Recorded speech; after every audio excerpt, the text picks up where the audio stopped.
அநேக ஆண்டுகளாக நாம் அந்த பரிசுத்த உபவாச நாள் 40 நாட்கள் நியமித்து கொண்டு வருகிறோம். இந்த 2000 பிள்ளைங்களா உட்காருங்க கொஞ்ச நேரம், பிள்ளைங்களா உட்காருங்க கொஞ்ச நேரம். இந்த 2024ஆம் ஆண்டில் கூட இந்த வாரத்தில் நமக்கு உபவாச நாட்கள் நியமிக்கப்படுகிறது. வருகிற புதன்கிழமை அன்றைக்கு சாம்பல் புதன், அன்றைக்கு மாலையில் விசேஷத்த கூட்டம் சபையில் ஒழுங்கு செய்யப்பட்டிருக்கிறது. எல்லா கர்த்தருடைய பிள்ளைகளும் அந்த மாலை கூட்டத்துக்கு வரும்படியாக அன்பாய் கேட்டுக்கொள்ளப்படுகிறீர்கள். தொடர்ந்து வியாழக்கிழமையிலிருந்து ஒவ்வொரு நாள் இங்கே காலையில் 11 மணியிலிருந்து 2 மணி வரைக்கும் உபவாச நாட்கள் நியமிக்கப்படும். அதனால் ஸ்தோத்திரம். ஒவ்வொரு வருடமும் வரிசையாக ஒவ்வொரு குடும்பமாய் வந்து ஜெபிக்க வேண்டும் என்று நம்ம சொல்லியிருக்கிறோம். அதனால் அடுத்த வாரத்துக்குரிய பெயர்கள் அப்புறம் வாசிக்கிறோம். இந்த வாரத்தில் பார்த்தீங்கன்னாக்கா 15 கர்த்தருடைய ஊழியக்காரர் மத்தியில் வந்திருக்கிறார். அவருக்கும் சபைகள் உண்டு. ஆனாலும் கூட ஊழியக்காரர் அழைத்த போது நேசலாம் அதை வேற ஒருத்தர் பொறுப்பில் விட்டுட்டு நேசலாம் அவங்க அதெல்லாம் பாஸ்ட்டை கூப்பிட்ட உடனே நேசலாம் வரமாட்டேன்னு சொல்லாதபடிக்கு உடனே வரேன்னு சொல்லி நேசலாம் அதற்கு ஒப்புக்கொண்டு நம்ம மத்தியிலே வந்திருக்கிறார்கள். கர்த்தருடைய நாமத்துக்கு மகிமை உண்டாகட்டும். அதனால் இன்றைக்கு நம்ம எல்லா விதத்திலும் நம்ம ஆசீர்வதிக்கப்பட்ட ஒரு பிள்ளைகள், நல்ல அபிஷேகிக்கப்பட்ட ஒரு கர்த்தருடைய தாசன், நல்ல வரங்கள் பெற்ற ஒரு தாசன். அதனால முடிஞ்ச பிறகு அவருக்கு நம்ம நல்லா ஜெபித்து கூட சில கடந்து போகலாம். அவர் மூலமாக சொல்லப்படுகிற தீர்க்க தரிசனமான வார்த்தைகள் நம்முடைய ஆவிக்கிற வாழ்க்கைக்கு அது மிக மிக மிக எப்படியா இருக்கும், பிரயோஜனமாக இருக்கும். அதனால ஸ்தோத்திர செய்தி வேலையில் யாரும் வேடிக்கை பார்ப்பதோ பேசி கொண்டிருப்பதோ வேற எதையோ சிந்தித்து கொண்டிருப்போம் அப்படி இல்லாதபடிக்கு இன்றைக்கு ஆண்டவர் அந்த மகனை கொண்டு வந்த நோக்கம் என்னில் நிறைவேற வேண்டும், அவர் மூலமாக என்னோட ஆண்டவர் பேசணும், அந்த தாகத்தோடு வாஞ்சியோடு நம்ம அமர்வோம் என்று சொன்ன நிச்சயமாகவே கர்த்தர் நம்மோடு கூட பேசுவார். கர்த்தருடைய நாமத்துக்கு மகிமை உண்டாகட்டும். இன்னைக்கு புதிதாக வந்து சாட்சி சொன்ன சகோதரி கொஞ்சம் முன்னாடி வாங்க பார்க்கலாம். கர்த்தர் எடுத்து பயன்படுத்த முடியும். எல்லா கரங்களை தட்டி வர வரவேற்கலாமா? அல்லேலூயா. ஸ்தோத்திரம் ஸ்தோத்திரம் ஸ்தோத்திரம் ஸ்தோத்திரம்.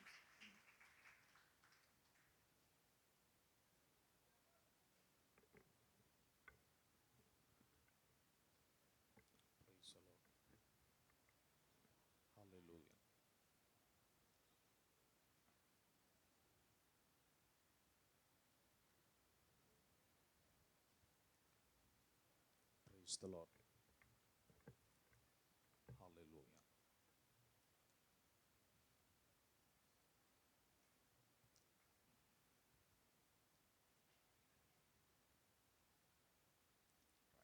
Right. Praise the Lord. Praise the Lord.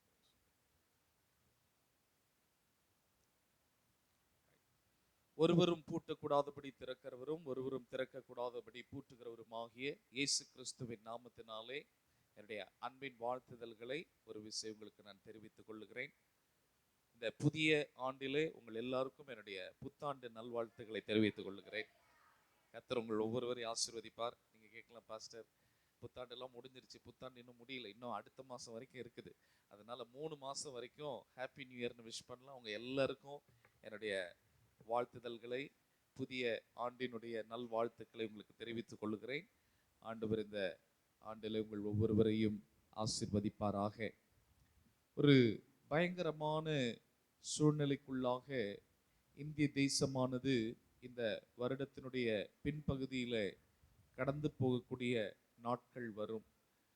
எனவே சபை ஜனங்கள் இந்த நாட்களிலே நாம் ஆயத்தமாகி தேவனை இன்னும் எந்த அளவிற்கு தேட முடியுமோ அந்த அளவிற்கு நாம் தேவனை தேடுவது அது நமக்கு ஒரு மிகுந்த ஆசீர்வாதத்தை கொண்டு வரும். எனவே இப்பொழுது இந்த வருடம் ஸ்மூத்தாக போகிறதை போல, சுமூகமான ஒரு சூழ்நிலையில போகிறதை போல இருந்தாலும் வரும் நாட்களிலே பயங்கரங்கள் நடக்கக்கூடியதான ஒரு காலகட்டத்திற்குள்ளாய் நாம் நுழைய இருக்கிறோம். தீர்க்க தரிசனங்கள் எல்லாம் இந்த ஆண்டிலே பயங்கரமாய் வந்து கொண்டு இருக்கிறது. ஒவ்வொரு ஆண்டிலும் அநேக தீர்க்கதரிசிகள் நல்ல ஆசீர்வாதமான வார்த்தைகளை சொல்வதுண்டு. ஆனால் இந்த ஆண்டிலே நடக்க போகிற காரியங்களை குறித்து ஒவ்வொரு தேவனுடைய மனிதனும் ஒவ்வொரு தீர்க்கதரிசியும் சொல்லும் பொழுது அது நமக்கு எச்சரிப்பூட்டக்கூடியதாகவும் அதே நேரத்தில் நமக்கு அது தேவ பயத்தை தூண்டக்கூடியதாகவும் திகிலூட்டக்கூடிய காரியங்களாகவும் இருக்கிறது.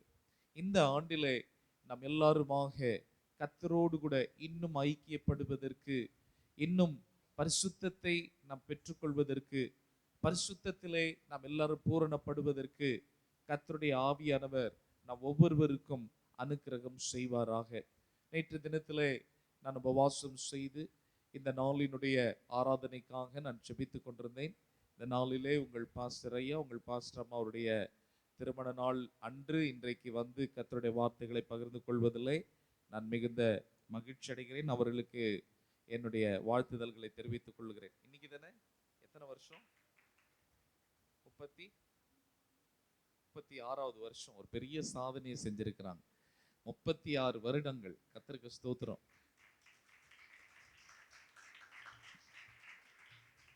அல்லேலூயா. நல்லதா சொல்லுங்களேன், கொஞ்சம் சத்தமா தான் சொல்லுங்களேன், கொஞ்சம் உற்சாகமா தான் சொல்லுங்களேன், கொஞ்சம் சிரிச்ச முகத்தோட தான் சொல்லுங்களேன். கர்த்தருக்கு ஸ்தோத்திரம். 36வது வருடத்திற்குள்ளாக இன்றைக்கு அவர்கள் பிரவேசிக்கிறபடினாலே தேவனாகிய கர்த்தர் அவருடைய ஊழியத்துடைய எல்லைகளை விசாலமாக்கி ஊழியத்திலே நன்மைகளை ஆசீர்வாதங்களை கட்டளையிட்டு அவர்களை இன்னும் ஊழியத்தில் மேன்மைப்படுத்துவார் என்று விசுவாசிக்கிறேன். அவர்களுக்கு என்று ஒரு வாக்குத்தத்த வசனத்தை நான் கொண்டு வந்தேன். ஆனாலும் அது இப்பொழுது நான் சொல்வேன், ஆனால் அது பூரணமாகாது. கர்த்தருக்கு ஸ்தோத்திரம். ஒருவேளை பாஸ்டர் ஐயா வருவாரானால் அந்த வாக்குத்தத்த வார்த்தையை அவர்களுக்காக நான் சொல்லி இறுதியில் நம்ம எல்லாரும் அவர்களுக்காக ஜெபிப்போம். அதுக்குள்ள வந்துருவாங்களா? ரைட். கர்த்தருக்கு ஸ்தோத்திரம் உண்டாவதாக. சரி, இந்த நாளிலும் நாம் கர்த்தருடைய வார்த்தைக்கு நேராக கடந்து செல்லலாம். இந்த வார்த்தையை நான் பேச ஆரம்பிக்கும் போது நீங்கள் எல்லாரும் எப்படி யோசிப்பீர்கள் என்றால், இது நமக்கு ஒரு தெரிந்த வார்த்தை என்று தான் நீங்கள் யோசிக்க கூடும். இது நம்ம யாருக்கும் இது ஒரு புதிதான ஒரு சம்பவம் அல்ல. ஆனாலும் இந்த சம்பவத்தை கொண்டு ஆண்டவர் நம் அனைவரோடு கூட பேசுவார் என்பதை நான் விசுவாசிக்கிறேன். சத்தியம் எவ்வளவு ஆழமா இருக்கிறது என்பது ஒரு பக்கம் முக்கியமா இருக்கிற ஒரு சூழ்நிலை. ஆனால் அதே நேரத்தில் எளிமையான வார்த்தைகளாக இருந்தாலும் ஆவியானவர் நம்மோடு கூட எவ்வளவு இடைப்படுகிறார் என்பது அதை காட்டிலும் முக்கியம். இன்றைக்கு பல திருச்சபைகளிலே அநேக ஆழமான சத்தியங்கள் பேசுகிறார்கள், பிரசங்கிக்கிறார்கள், எல்லாம் உண்மை. ஆனால் அந்த பேசப்படுகிற வார்த்தைகள் எந்த அளவுக்கு அந்த விசுவாசியுடைய வாழ்க்கையில கிரியை செய்கிறது என்பதுதான் முக்கியம். அதனால இன்றைக்கு நான் பேச இருக்கிறதான இந்த சம்பவம் ஒரு பரிச்சயமான ஒரு சம்பவம் தான். ஆனாலும் கர்த்தர் இந்த வார்த்தைகளை கொண்டு ஒரு விசை இந்த நாளிலே இந்த போரூர் இவாஞ்சலிக்கல் திருச்சபையை கர்த்தர் புதுப்பிப்பாராக, உயிரடைய செய்வாராக, உயிர்ப்பிப்பாராக என்று நான் விசுவாசிக்கிறேன். எல்லாருமாக நம்முடைய வேதாகமத்தை திருப்பிக் கொள்வோம். அப்போஸ்தல நடபடிகள் 3வது அதிகாரம் 6வது வசனத்தினுடைய மைய லைனை மாத்திரம் நான் வாசிக்க விரும்புகிறேன். அப்போஸ்தல நடபடிகள் 3வது அதிகாரம் 6வது வசனத்தினுடைய மைய பகுதியை மாத்திரம் நான் வாசிக்க விரும்புகிறேன். என்னிடத்தில் உள்ளதை உனக்கு தருகிறேன்.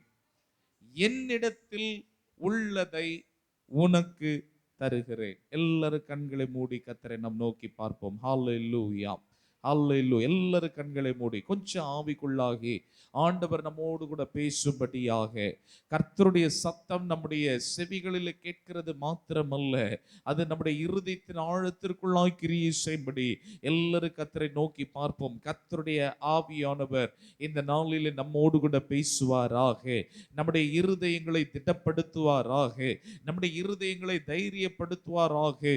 ஒரு விசை கூட இந்த வார்த்தையானது நம்முடைய உள்ளங்களிலே, நம்முடைய ஆவியிலே அது ஒரு பெரிய மாற்றத்தை, ஒரு பெரிய வித்தியாசத்தை, ஒரு பெரிய மறுரூபத்தை உண்டாக்கும்படி எல்லாரும் கர்த்தரை ஒரு நிமிஷம் ஸ்தோத்திரம் செய்யலாமா? அல்லேலூயா. நம்முடைய இருதயங்கள் ஒரு விசை கூட விருத்த சேதனமாக்கப்படுவதாக. காதுகளினால் கேட்கிறது மாத்திரமல்ல, நம்முடைய உள்ளத்தின் ஆழத்தில் இந்த வார்த்தையை பெற்றவர்களாய் இந்த இடத்தை விட்டு போகும் பொழுது ஒரு வித்தியாசத்தோடு நாம் கடந்து போக கர்த்தருடைய ஆவியானவர் நமக்கு அனுக்கிரகம் செய்வாராக. அல்லேலூயா. தேவ பிரசன்னம் இந்த அறைக்குள்ளாய் நிறைவாய் கடந்து வருவதாக. ஒரு விசை கர்த்தாவே உம்முடைய மகிமை இந்த ஸ்தலத்திலே கர்த்தர் நீர் விளங்க செய்வீராக. எல்லா வெறுமையின் அனுபவங்கள் ஆண்டவரே இந்த மத்தியான வேளையில், இந்த காலை வேளையில் மாறுவதாக. உயிர்ப்பிக்கிற தேவனுடைய வல்லமாய், உயிர்ப்பிக்கிற தேவனுடைய வல்லமையின் அபிஷேகம் ஒவ்வொருவருக்குள்ளாக பாய்ந்து செல்லுவதாக. இப்பொழுது இந்த பலிபீடத்திலிருந்து ஒரு ஜீவ தண்ணீர் புறப்பட்டு ஒரு ஜீவ தண்ணீர் புறப்பட்டு ஒவ்வொருடைய தாகத்தை தீர்க்கும்படியாய் நான் ஜெபிக்கிறேன். அல்லேலூயா. கர்த்தருடைய வல்லமாய் இப்பொழுது இந்த பலிபீடத்திலிருந்து பாய்ந்து செல்வதாக. பேசுகிறது நான் அல்லப்பா, நீர் பேச வேண்டும் ஐயா. கர்த்தருடைய ஆவியானவர் இடைப்பட வேண்டும் ஆண்டவரே. அல்லேலூயா. ஆவியில மரித்து போய் இருக்கிற அனுபவத்தில் இருக்கிற ஜனங்களை கர்த்தர் இந்த காலை வேளையில உயிரடைய செய்யுங்கப்பா. ஒரு புது பலன் இறங்கணுமே, ஒரு புது அக்கினி இறங்கணுமே. ஓ ரப ஹத்தனா சேகபோ சந்தனா ரேபா ஹத்துனா லைப்ரா தனமா ஹதுனா ஹம்தனி ரபௌட தனா தினமி ரபௌட தலபல ஹதலபன ஹத்துனியா. புதிய கிருபைகள் இறங்கட்டும், புதிய அபிஷேகம் இறங்கட்டும், புதிய அக்கினி இறங்கட்டும் ஆண்டவரே. அல்லேலூயா. ஒவ்வொரு ஆத்துமாவை கர்த்தர் இந்த காலை ஆராதனையில உயிரடைய செய்யுங்கப்பா, உயிரடைய செய்யுங்கப்பா. சோர்வின் விளிம்பில கடந்து வந்திருக்கிற ஆத்துமாக்களை இந்த கால வேளையில கண்ணோக்கி பார்ப்பீராக. அவருடைய ஆத்துமாக்களை ஒரு விசை தட்டி எழுப்புவீராக. எலியாவின் அனுபவத்தை போல சூறை செடியின் கீழே படுத்து கொண்டிருக்கிற அநேக ஆண்டவரை இந்த இடத்துல வந்து அமர்ந்திருக்கிறார்கள். ஓட வேண்டியவர்கள் இப்பொழுது அமர்ந்திருக்கிறார்கள். ஆண்டவரை ஓட வேண்டியவர்கள், கர்த்தருக்காய் பிரயாணப்பட வேண்டியவர்கள் இன்றைக்கு அநேகர் சூறை செடியின் நிழலில் படுத்து கொண்டிருக்கிறார்கள். ஆண்டவரே, கர்த்தருடைய ஆவியானவர் அப்படிப்பட்டவர்களை தட்டி எழுப்புவீராக. நீ பண்ண வேண்டிய பிரயாணம் வெகு தூரம், நீ பண்ண வேண்டிய பிரயாணம் வெகு தூரம் என்று சொல்லி ஆண்டவரே 2 முறை தூதனை அனுப்பி ஆண்டவரே அவனை பலப்படுத்தி ஒரே பர்வதம் மட்டிலுமாக கடந்து போகத்தக்கதான ஒரு புதிய பலனை கொடுத்தது போல இந்த கால வேளையில பரத்திலிருந்து வருகிறதான மன்னா ஒவ்வொருடைய ஆத்துமாக்களை அல்லேலூயா பலனூட்டக்கூடியதாய் இன்னும் எங்கள் வாழ்க்கையில ஆவிக்குரிய ஜீவியத்துல நாங்கள் பலனோடு பிரயாணம் பண்ணத்தக்கதாய் அல்லேலூயா அப்படிப்பட்ட கிருபை இறங்கி வருவதாக. இப்பொழுதே கர்த்தருடைய ஆவியானவர் வெறுமையான சகல உள்ளங்களை நிரப்பி கொண்டிருக்கிறதை இப்பொழுது நான் உணர்கிறேன். ஒரு மகிமை இப்பொழுதும் இந்த ஸ்தலத்தை மூடிக்கொண்டிருக்கிறது. எல்லா வெறிச்சோடி காணப்படுகிற அனுபவம் மாறுகிறது. அல்லேலூயா, அல்லேலூயா. இக்கபோத் அன்றைக்கு இஸ்ரவேலை விட்டு மகிமை விலகி போயிற்று என்று சொல்லி நாம் வேதத்தில் வாசிக்கிறோம். ஆனால் இன்றைக்கு கர்த்தர் அந்த இழந்து போன மகிமையை, இந்த ஊழியத்தில் இழந்து போன மகிமையான அனுபவங்களை கர்த்தர் இந்த நாளில் திரும்பமாய் கொடுப்பதற்கு கர்த்தர் போதுமானவராய் இருக்கிறார். ரேமா சந்தன மஹந்தனத்மியானா துரேபல ஹத்துனி அங்கதர பல ஹடகதனு லெம்ப்ரஹோதன மீக சந்தனாத்மனே ஹே ஜஹுதர பலாதனது லெப்ரஹவுடைய அந்தராதனு லெப்ரஹக்கடா தலபௌ சென்டனமா. ஒவ்வொரு ஞாயிற்றுக்கிழமை ஆராதனைகளும் பண்டிகை ஆராதனை போல மாறத்தக்கதாய் அப்படிப்பட்டதான அளவிற்கு கர்த்தர் இந்த ஸ்தலத்தில் திரும்பவுமாக மகிமை ஊற்றுவீராக. ஒவ்வொரு ஆண் சகோதரனுக்குள்ளாக, ஒவ்வொரு வாலிப தம்பிக்குள்ளாய், ஒவ்வொரு வாலிப சகோதரனுக்குள்ளாக, ஒவ்வொரு சிறு பிள்ளைக்குள்ளாக, ஒவ்வொரு வாலிப பெண் பிள்ளைக்குள்ளாக, அல்லது ஒவ்வொரு சகோதரிமாருக்குள்ளாக, ஒவ்வொரு தாய்மாருக்குள்ளாக உம்முடைய புதிய பலனை இப்பொழுதே நீர் அனுப்புகிறதற்காய் நன்றி. The fire of the Holy Spirit is taking control right now. இப்பொழுதே பரிசுத்த ஆவியானுடைய அபிஷேகம் இப்பொழுதே இந்த ஸ்தலத்தை பொறுப்பெடுக்கிறதை, கண்ட்ரோல் எடுக்கிறதை நான் ஆவியில உணர்கிறேன். இப்பொழுதே ஹல்லேலூயா. கொஞ்சம் விட்டு கொடுங்க, கொஞ்சம் அசைஞ்சு கொடுங்க. கர்த்தர் உங்களை இப்பொழுதே இந்த ஷனப்பொழுதிலே நிறைத்து கொண்டிருக்கிறார். ஹல்லேலூயா, ஹல்லேலூயா. உன் சரீரத்தில் இருக்கிற சோர்வுகள் மாறுகிறது. உன்னுடைய ஆவியில் இருக்கிறதான சகல விதமான விடாய்த்திருக்கிற தொய்ந்து போன அனுபவத்தை கர்த்தர் இப்பொழுது இந்த வேளையில மாற்றிக் கொண்டிருக்கிறார். சற்று விற்று கொண்டு சகோதரனே. ரபல் லஹத்தியானமா ஷெக்னாதி ஆத்மனேதோ லப்ரஹஸ்கி சப்ரோஹத்தியானமா. கர்த்தர் சொல்லுகிறார், இவ்விதமாய் நீ இருக்க வேண்டிய நபர் அல்ல, நீ எழுந்து ஓட வேண்டிய நபர் என்று கர்த்தர் சொல்லுகிறார். யாரோ ஒருவருக்கு கர்த்தருடைய வார்த்தை கடந்து வருகிறது. இவ்விதமாய் நீ சூறை செடியின் கீழாக படுத்துக் கொண்டிருக்கிறதான அனுபவம் உனக்கு உண்டானதல்ல. Come on, rise up like an eagle. கழுகை போல செட்டைகள் அடித்து நீ உயிர எழும்ப வேண்டிய மகன் மகள். அல்லேலூயா, அல்லேலூயா. நீ மடங்கி படுத்து கிடக்கிறது என்ன என்று ஆவியானவர் கேட்கிறார். ரேபாக்கியால் ரபோதனா. உன் ஜெப அல்ல ஆவியை மறுபடியும் தட்டி எழுப்பு. உன் ஜெப தூபத்தை மறுபடியும் நீ தட்டி எழுப்பு. உனக்குள்ளாக இருக்கிற அந்த கருந்திரியை உன்னை விட்டு நீ அகற்று. கர்த்தர் உன்னுடைய விளக்கல ஒரு புதிய எண்ணெயை ஊற்றி கொண்டிருக்கிறார். திரும்பமாக அதிகாலை ஜெபத்தை நீ செய்ய ஆரம்பி என்று கர்த்தர் சொல்லுகிறார். யாரும் வேடிக்கை பார்க்க வேணாம், நான் இப்படி சொல்ல வேண்டும் என்று வரல, கர்த்தர் பேசிக் கொண்டிருக்கிறார். ரேபே கெல்ரா ஹோ தரிக்க ஜியால் ரபு. ஜெபித்து பல நாள் ஆகிறது, ஜெபித்து பல மாசம் ஆகிறது, உன்னால் ஜெபிக்க முடியவில்லை. ஜெபிக்க முடியாதபடிக்கு உன்னை சத்துருவானவன் முடக்கி போட்டிருக்கிறார். இன்றைக்கு கர்த்தர் சொல்லுகிறார், உன்னை முடக்கி போட்ட எல்லா விதமான முடக்கங்களும் இந்த காலை ஆராதனையில மாறுகிறது. Receive the fire right now. Yes, yes, yes, come on somebody. Abrahadana kebo shantane rebodadan mahatuniya lambrohaske brahataniya. நான் கர்த்தரை தேடி எனக்கு என்ன பலன், எனக்கு என்ன நன்மை கிடைத்தது என்று நீ சொல்லுகிறாய். நான் கர்த்தரை இவ்வளவு வாரமாக நான் ஆலயத்துக்கு வந்திருக்கிறேனே, எனக்கு தேவன் எனக்கு என்ன பெரிய காரியத்தை செய்தார் என்று நீ முறுமுறுத்து கொண்டிருக்கிறாய். கர்த்தர் சொல்லுகிறார், அந்த நபரை பார்த்து சொல்லுகிறார், உன் கூட நான் இருக்கிறேன் மகளே, அது உனக்கு போதாதா? அல்லேலூயா. உன்னை கொண்டு நான் பெரிய காரியத்தை செய்வதற்கு, உன்னை கொண்டு ஜாதிகளை சந்திப்பதற்கு, உன்னை கொண்டு மலைகளை நொறுக்குவதற்கு, உன்னை கொண்டு பதர்களை அல்லது குன்றுகளை பதர் கொப்பாக்கி விடுவதற்கு உன்னை நான் பயன்படுத்த மாட்டேனா? இதோ போரடிக்கிறதற்கு உன்னை புதிதோ கூர்மையோ பற்களுள்ள எந்திரமாய் மாற்றுகிறேன். நீ மலைகளை மிதித்து குன்றுகளை பதர் கொப்பாக்கி விடுவாய். போரூர் சுவிசேஷ சபையே கர்த்தரனுக்கு சொல்லுகிறார், உன்னை கர்த்தர் இந்த புதிய ஆண்டுல ஒரு புதிய கூர்மையான அல்லேலூயா எந்திரமாய் மாற்ற விரும்புகிறார். ஒரு எந்திரமாய் மாற்ற விரும்புகிறார். அல்லேலூயா. கர்த்தருடைய வல்லமை ஒவ்வொரு சிறு பிள்ளையின் மேலோ, ஒவ்வொரு வாலிப பிள்ளையின் மேலோ, ஒவ்வொரு சகோதர சகோதரி மேலோ, ஒவ்வொரு தாய்மார் மேலோ இறங்கி வரட்டும். கமான், யாரு கண்களை திறந்து பார்க்க வேண்டாம், எல்லாரும் கர்த்தரை ஸ்தோத்திரம் பண்ணி கொண்டிருப்போம். ஆவியின் அபிஷேகம் பெற்றிருப்பீர்களானால் கொஞ்சம் அப்படியே ஆவியில நிரம்பி கொஞ்சம் அந்நிய பாஷையை பேசி கொஞ்சம் விட்டு கொடுங்க. உன்னை அலைகழித்து கொண்டிருக்கிறதான ஆவிகளுடைய போராட்டங்களில் இருந்து, அந்த கெட்ட சொப்பனங்களில் இருந்து கர்த்தர் இந்த காலை வேளையில் ஒரு விடுதலை கொடுக்கிறார். Come on, receive the deliverance right now. Come on, receive the deliverance right now. Come on, receive the deliverance right now. வாலிப பிள்ளையே, உன்னுடைய ராத்திரி நேரத்துல, உன்னுடைய சொப்பனத்துல பிசாசானவன் அருவருப்புகளை காண்பித்து உன்னுடைய ஆத்மாவை கெடுத்து கொண்டிருக்கிறான். இப்பொழுதே கர்த்தர் சொல்லுகிறார், அந்த ஆவிகளில் இருந்து, அந்த கெட்ட சொப்பனங்களில் இருந்து, அந்த அருவருப்புகளில் இருந்து ஒரு விடுதலை கர்த்தர் கொடுக்கிறார். இப்பொழுது கர்த்தர் திரும்பவுமாய் இந்த திருச்சபை பரிசுத்தப்படுத்துகிறதான இந்த திருச்சபை மறுபடியும் அதன் ஸ்தானத்தில் மறுபடியும் எடுத்து நிறுத்துவதற்கு கர்த்தர் போதுமானவராய் இருக்கிறார். Come on, come on. She lebrahedunu lambrahatani mika shankada hatana lembrahodi hamdanatmanada lebrahoda handaniel lekro shekrekro rabar yamtaraba.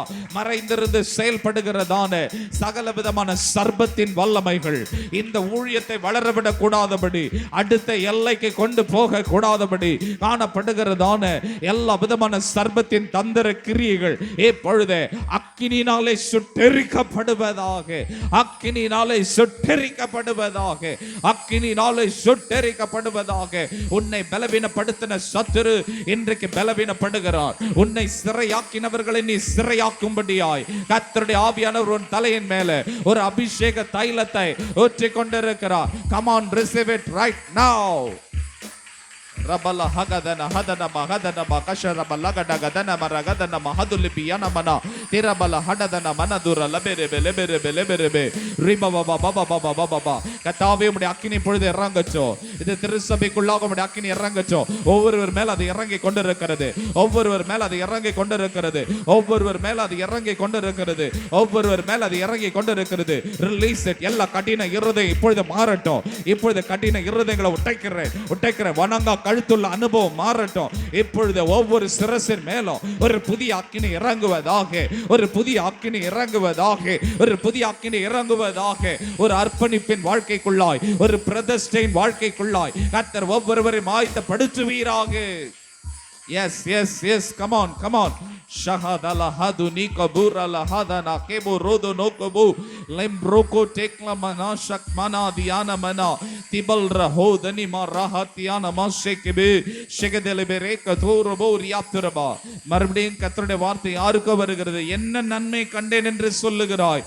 உன்னை பார்த்து தான் கர்த்தர் சொல்லுகிறார். அல்லேலூயா. உன்னை நான் மறுபடியும் கையில் எடுத்து உன்னை பயன்படுத்துவதற்கு நான் போதுமானவராய் இருக்கிறேன். Hallelujah. Hallelujah. அல்லேலூயா. நீ அறியாததோ உனக்கு எட்டாததுமான பெரிய காரியங்களை அறிவிக்குவதற்கு கர்த்தர் இந்த காலை வேளையில கடந்து வந்திருக்கிறார். Thank you Jesus. தேவ மகிமை ஊற்றப்படுவதாக. தேவ மகிமை இந்த ஸ்தலத்துல ஊற்றப்படுவதாக. அக்கினியான ஸ்தலமாய் மாற்றுவீராக. மறுபடியுமாக கொழுந்து விட்டு எரிகிற அக்கினி இறங்கட்டும் ஆண்டவரே. சிறை வாழ்வு மறையட்டும், சீர்வாழ்வு மலரட்டும், சியோனின் மகிமை திரும்பட்டும். Let the glory of God return. Let the glory of God return back to this place. இழந்து போன கர்த்தருடைய மகிமை மறுபடியும் இந்த ஸ்தலத்தில் கடந்து வருகிறதற்காய் நன்றி. கடந்து வருகிறதற்காய் நன்றி. கடந்து வருகிறதற்காய் நன்றி. இழந்து போன கர்த்தருடைய மகிமை மறுபடியும் இறங்கி வருகிறதற்காய் நன்றி. Yes, Father God. கர்த்தர் ஒவ்வொருவரையும் உயிர்ப்பிக்கிறதற்காய் ஸ்தோத்திரம். தெய்வ மகிமை இந்த ஸ்தலத்தில் இறங்கி கொண்டிருப்பதற்காய் நன்றி செலுத்துகிறேன். ஹல்லேலூயா. கிருபை நிறைந்த நல்ல ஆண்டவரே, இந்த கால வேளையில உம்மை துதிக்கிறோம். நீர் பேசியிருக்கிறீர் என்பதை விசுவாசிக்கிறேன். ஹல்லேலூயா. கர்த்தருடைய மகிமையின் பிரசன்னத்துக்காய் நன்றி. We thank you, Lord, for your wonderful presence. We thank you, Lord, for your sweet presence. We thank you, Lord, for your reviving presence. எங்கள் ஆத்துமாக்களை உயிர்ப்பிக்கிறதான பிரசன்னத்திற்காய் நன்றி செலுத்துகிறோம். கர்த்தாவே, எங்கள் இருதயங்களை கர்த்தர் ஆயத்தப்படுத்துவீராக. கர்த்தர் இந்த நாளில் எங்களோடு பேசுமப்பா. ஒரு மனுஷனுடைய சத்தத்தை கேட்கறதுக்காக யாரும் வரலப்பா. உங்க வார்த்தை எங்களுக்கு பரலோகத்திலிருந்து ஃப்ரெஷ்ஷா இறங்கி வரணும்ப்பா. ஹல்லேலூயா. ஃப்ரெஷ்ஷான அந்த புதிய மன்னா இன்றைக்கு எங்களுக்கு வேண்டும் ஆண்டவரே. கர்த்தர் ஒவ்வொருவரையும் ஆயத்தப்படுத்த எங்களோடு பேச நாங்கள் கேட்கிறோம். இயேசுவின் நாமத்தில் பிதாவே, ஆமென். என்னிடத்தில் உள்ளதை உனக்கு தருகிறேன். என்னிடத்தில் உள்ளதை உனக்கு தருகிறேன். இது நம்ம எல்லாருக்கும் தெரிந்ததான ஒரு வார்த்தை தான்.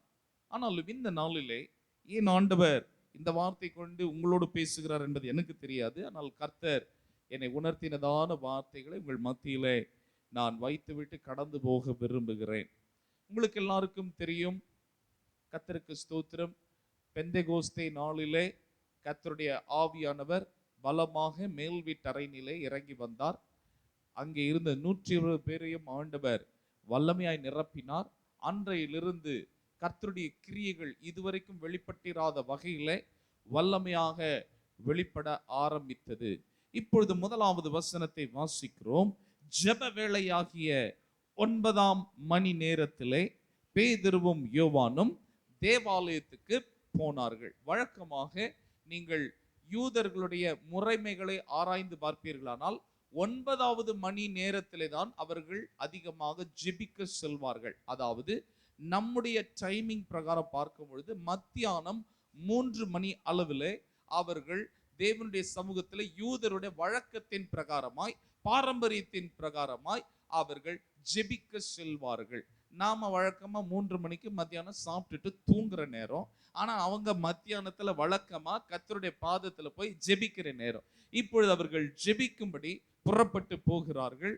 பேதுருவும் போகிறார், யோவானும் போகிறார். 2வது வசனத்திலே பார்க்கிறோம், அப்பொழுது தன் தாயின் வயிற்றிலிருந்து சப்பானியாய் பிறந்த ஒரு மனுஷனை சுமந்து கொண்டு வந்தார்கள். தேவாலயத்தில் பிரவேசிக்கிறவரிடத்தில் பிச்சை கேட்கும்படி நாடோறும் அவனை அலங்கார வாசல் என்னப்பட்ட தேவாலய வாசல் அண்டையிலே வைப்பார்கள். எருசலேம் தேவனுடைய ஆலயத்திற்கு கவனிக்க வேண்டும், 12 வாசல்கள் இருந்தன. அந்த 12 வாசல்கள் வழியாக தேவனுடைய ஆலயத்திற்கு வரலாம். 12 வாசல்களிலே ஒரு வாசலுடைய பெயர் அலங்கார வாசல் என்று போடப்பட்டிருக்கிறது. ஆனால் இதை பழைய ஏற்பாட்டில் நீங்கள் வாசித்து பார்ப்பீர்களானால் கிழக்கு வாசல் என்று சொல்லி போடப்பட்டிருக்கும். ஆனால் பின் நாட்களிலே அது அலங்கார வாசல் என்ற பெயர் பெற்றது. ஆங்கிலத்தில் பியூட்டிஃபுல் கேட் என்று சொல்லி சொல்லுவார்கள். கவனிக்க வேண்டும், அது கிழக்கத்திய வாசல், கிழக்கு வாசல் அல்லது தங்க வாசல் என்கிறதான பெயர் இருந்தது. ஏன் என்று கேட்கும் பொழுது இந்த வாசல் வழியாக தான் என் அருள்நாதர் இயேசு கிறிஸ்து அவர் என்ன செய்தார், அவர் அந்த வாசல் வழியாக தான் நுழைந்து அவர் கழுதையின் மேல் பவனி வந்தார் என்று சொல்லி குறிப்புகள் சொல்லுகிறது. மாத்திரமல்ல, சகரியா தீர்க்கதரிசி ஏற்கனவே எழுதியிருக்கிற பிரகாரமாக இரண்டாவது மேசியாவுடைய வருகையிலே இந்த வாசல் வழியாக தான் பிரவேசிப்பார். ஆனால் இப்பொழுது இந்த அலங்கார வாசல் என்று சொல்லப்படுகிறதான வாசல் மூடப்பட்டிருக்கிறது. பார்வையாளர்கள் இங்கே இருந்து புனித யாத்திரை செய்ய வேண்டும் என்று சொல்லி இஸ்ரேல் தேசத்துக்கு பிரயாணமாய் போகிறவர்கள் இப்பொழுது இந்த வாசலுக்குள்ளாக நுழைய முடியாது. கவனிக்க வேண்டும். இவ்விதமாக இந்த வாசலண்டையிலே, அலங்கார வாசலண்டையிலே ஒரு மனிதன் ஒவ்வொரு நாளும் சுமந்து வரப்படுகிறான். அவன் சப்பானியாய் இருந்தான் என்று வேதம் சொல்லுகிறது. கவனிக்க வேண்டும். நாடோறும் அவனை பிச்சை கேட்கும்படியாக அவனை கொண்டு வந்து வைப்பார்கள். வாசல் பேர் என்னமோ அலங்கார வாசல் தான். ஆனால் அலங்கோலமான ஒருவன் அந்த இடத்துல வந்து ஒவ்வொரு நாளும் பிச்சை கேட்பது அவருடைய வழக்கமாக இருந்தது. அவன் யாராகிலும் ஒருவர் அவனை சுமந்து கொண்டு வர வேண்டும், அந்த இடத்துல வைக்க வேண்டும். அந்த நாளை அவன் அவன் பிச்சை எடுத்து அவன் சம்பாதனை செய்த பிறகு அவனை ஒருவன் சுமந்து கொண்டு போக வேண்டும். இது அவனுடைய வழக்கமாக இருந்தது. வேதம் சொல்லுகிறது இந்த மனிதனுடைய வயது கிட்டத்தட்ட 40 வயதாக இருந்தது என்று சொல்லப்பட்டிருக்கிறது. இந்த அதிகாரத்தை 2 விதமா பேசலாம். ஒன்று சப்பானியை தழுவி பேசலாம், இன்னொன்று பேதுருவினுடைய வார்த்தைகளை வைத்து இன்னொரு செய்தி கொடுக்கலாம். ஆனா நான் 2த்தையும் இணைத்து ஒரு செய்தியாக இன்றைக்கு நான் உங்களுக்கு சொல்ல விரும்புகிறேன். இன்றைக்கு அநேகருடைய வாழ்க்கை எப்படி இருக்கிறதுனா, இந்த சப்பானியனுடைய வாழ்க்கை போலதான் இருக்கிறது. என்னன்னா, யாராகிலும் ஒருவர் அவர்களை தாங்கி கொண்டே இருக்க வேண்டும். ஐயா எனக்காக ஜெபம் பண்ணுங்கள், ஐயா எனக்காக நீங்க உபவாசம் பண்ணுங்க அப்படின்னு சொல்லி எப்பொழுதுமே மற்றவர்களையே சார்ந்து வாழ்கின்றதான ஒரு அனுபவமுடைய கிறிஸ்தவர்கள் இருக்கத்தான் செய்கிறார்கள். எத்தனை வருடங்களானாலும் ஆவிக்குரிய வாழ்க்கையில இன்னும் குழந்தைகளாக தான் இருப்பார்கள். இன்னும் வேதத்தினுடைய ஒரு வெளிச்சம் இருக்காது. வேதத்திலே உள்ள அந்த மகத்துவங்களை அவர்கள் அறிய மாட்டார்கள். இன்னும் குழந்தை பருவத்திலேயே இருப்பார்கள். கவனியுங்கள், சாதாரணமாக குழந்தை பருவம், பிறகு பிள்ளை பருவம், பிறகு வாலிப பருவம், பிறகு முதிர் வயதினுடைய பருவம் என்று பல பருவங்கள் இருந்தாலும் ஆவிக்குரிய வாழ்க்கையிலே நாம் குழந்தைகளாக பிறக்கிறோம் உண்மைதான். ஆனால் நம்முடைய ஆவிக்குரிய வாழ்க்கையிலே நாம் வளர வேண்டும். ஆனால் அநேகருடைய வாழ்க்கையில பார்க்கும்போது 15, 20, 25, 30 வருஷம் கிறிஸ்தவர்களா இருப்பாங்க. ஆவிக்குரிய வாழ்க்கையில ஒரு வளர்ச்சியே இல்லாத ஒரு வாழ்க்கையை வாழ்ந்து கொண்டிருப்பார்கள். அதை போலதான் இந்த 40 வருடங்களாகவும் இந்த மனிதன் வாழ்ந்து கொண்டிருக்கிறார். அவரை குறை சொல்லி பிரயோஜனம் முடியாது. ஏனென்றால் அவன் தன் தாயின் வயிற்றினிலேயே அவன் சப்பானியாய் பிறந்திருக்கிறான் என்று வேதம் சொல்லுகிறது. அநேகருடைய வாழ்க்கை இப்படிதான். யாராகிலும் ஒருத்தர் அவர்களுக்கு சப்போர்ட் பண்ணிக்கொண்டே இருந்ததா அவங்க ஆலயத்துக்கு வருவாங்க, சொல்லிக்கிட்டே இருந்ததா ஜெபம் பண்ணுவாங்க, சொல்லிக்கிட்டே இருந்ததா வேதத்தை வாசிப்பாங்க. கர்த்தருக்கு ஸ்தோத்திரம். யாராகிலும் ஒருத்தர் சார்ந்து வாழ்கிற ஒரு அனுபவம், யாரோ ஒருத்தருடைய ஜெபத்திலே சார்ந்து வாழ்கிற அனுபவம். அவங்க தங்களுடைய சொந்த விசுவாசத்தில் நிற்க மாட்டாங்க, மற்றவருடைய விசுவாசத்திலே தான் அவர்கள் சார்ந்து இருப்பார்கள். இப்படிப்பட்ட ஒரு மனிதன் அலங்கார வாசலிலே அவன் பிச்சை கேட்டுக் கொண்டிருந்தான். நடந்த காரியம் என்ன? 3வது வசனத்தில் பார்க்கிறோம். தேவாலயத்தில் பிரவேசிக்கிற பேதுருவையும் யோவானையும் அவன் கண்டு பிச்சை கேட்டான். இப்பொழுது நல்லா கவனிங்க.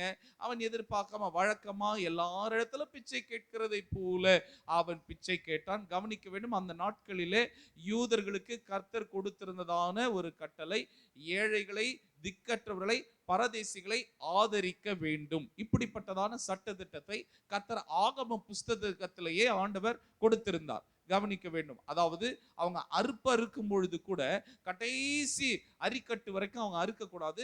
சில அரிக்கட்டுகளில் சிலதை சிந்த விட வேண்டும். அதனாலே திக்கற்றவனும் பரதேசியும் ஏழையானவனும் வந்து அதில் பொறுக்கி கொள்வான். கனிகளை அந்த அறுவடை செய்கிற காலத்துல கூட எல்லா பழங்களையும் என்ன செய்யக்கூடாது, பறிக்க கூடாது. கொஞ்சம் ஏழைகளுக்காக, வழிபோக்கர்களுக்காக விட்டுவிட வேண்டும் என்பதுதான் தேவனுடைய சட்ட திட்டமாக இருந்தது. ஆண்டவரை இந்த உயர்வு தாழ்வுகளை கர்த்தர் வைத்திருக்கிறார். அப்படி அந்த உயர்வு தாழ்வு ஏற்ற தாழ்வுகளை வைத்திருக்கிறது நோக்கம் என்ன? சிறியவன் பெரியவனாலே ஆசீர்வதிக்கப்பட வேண்டும் என்பதற்காக தேவனே இப்படிப்பட்டதான காரியத்தை கர்த்தர் செய்திருக்கிறார். எனவே இப்பொழுது வழக்கமாக பிச்சை கேட்கும் பொழுது அந்த நாட்களில் பணத்தை கொடுப்பார்களாம், மாத்திரமல்ல உணவை கொடுப்பார்களாம், வஸ்திரங்களை கொடுப்பார்களாம். அந்த நாட்களில் யூதர்களுடைய வழக்கத்தின் பிரகாரமாக அதை போல ஒவ்வொரு நாளும் அவனுடைய ஜீவனம் எப்படி இருந்தது, இவ்விதமாக மற்றவரிடத்துல உதவி கேட்டு வாழ்கிற ஒரு வாழ்க்கைக்குள்ளாக அவன் இருந்தான். இப்பொழுது 4வது வசனத்தை பார்க்கிறோம். பேதுருவும் யோவானும் அவனை உற்று பார்த்து எங்களை நோக்கி பார் என்றார்கள். இப்பொழுது கவனிங்கள், தேவனுடைய ஆவியினால் நிரப்பப்பட்ட மனிதனாகிய இந்த பேதுரு என்னை நோக்கி பார் என்று சொல்லாமல் எங்களை நோக்கி பார் என்று சொல்லுகிறதை நாம் பார்க்கிறோம். பெந்தேகோஸ்தே என்பது தன்னந்தனியாக செயல்படுவது மாத்திரமல்ல, இணைந்து செயல்படுகிறதான ஒரு அனுபவம். இன்றைக்கு பாருங்கள், நிறைய பேர் தன்னந்தனியாதான் செயல்படணும்னு விரும்புவாங்க தவிர சிலர் சபையோடு இணைஞ்சு ஊழியம் செய்ய விரும்ப மாட்டாங்க. சிலருக்கு தலைமைத்துவம் பிடிக்கவே பிடிக்காது. அது பைபிளுடைய மாதிரி அல்லவே அல்ல. நீங்க எவ்வளவு வல்லமையான ஒரு ஊழியக்காரரை கர்த்தர்களை மாற்றினாலும், உங்களுக்கு கர்த்தர் வரங்களை கொடுத்திருந்தாலும், தீர்க்க தரிசன அபிஷேகத்தை கொடுத்திருந்தாலும், சபைக்குள்ளாக இருந்து ஒரு போதகர் கையில அடங்கி இருந்து அந்த ஊழியங்களை நீங்கள் நிறைவேற்றுவதுதான் அது சால சிறந்தது. அது சாட்சியினுடைய ஜீவியத்தை குறிக்கிறது. ஆனால் இன்றைக்கு அநேகர் ஒரு ஊழியக்காரரிடத்துல அடங்கி இருக்கவோ அல்லது ஒரு ஊழியக்காரரிடத்துல கற்றுக்கொள்ளவோ அப்படிப்பட்ட கொஞ்சம் வரங்கள் செயல்பட ஆரம்பிச்சிடுச்சுன்னா, கொஞ்சம் கிருபைகள் செயல்பட ஆரம்பிச்சிடுச்சுன்னா, கொஞ்சம் கர்த்தர் தாளந்துகளை கொடுக்க ஆரம்பிச்சுட்டாங்கன்னா அவங்க ஒரு மனிதனுடைய கரத்தில் அடங்க மாட்டார்கள். கர்த்தர் தீமோத்தேயை வல்லமையை பயன்படுத்தினார். ஆனால் தீமோத்தேயு கடைசி வரைக்கும் பவுல் அடிகளாருக்கு ஒரு நல்ல உண்மையான ஒரு ஊழியக்காரராக இருந்தார். பவுலுக்கு நிறைய உண்மையான ஊழியக்காரர்கள் கடைசி மட்டிலும் இருந்தார்கள் என்று வேதம் சொல்லுகிறது. கவனிக்க வேண்டும். இந்த இடத்துல அவர் சொல்லுகிறார், எங்களை நோக்கி பாருங்கள். பெந்தேகோஸ்தே அனுபவம் என்பது ஐக்கியத்தை குறிக்கிறது. இன்றைக்கு அநேக வேளையில உலகத்தாருக்கு இருக்கிற ஐக்கியம் கிறிஸ்தவர்களுக்குள்ளே இல்லை, கிறிஸ்தவ சபைகளுக்குள்ளாக இல்லை என்கிற ஒரு நிலைமை இருக்கிறது. சபையில எப்பவுமே 2 பிரிவுகள் செயல்பட்டு கொண்டிருக்கிறதை நாம் பார்க்கிறோம். கர்த்தருக்கு ஸ்தோத்திரம். அவ்விதமாக அல்ல.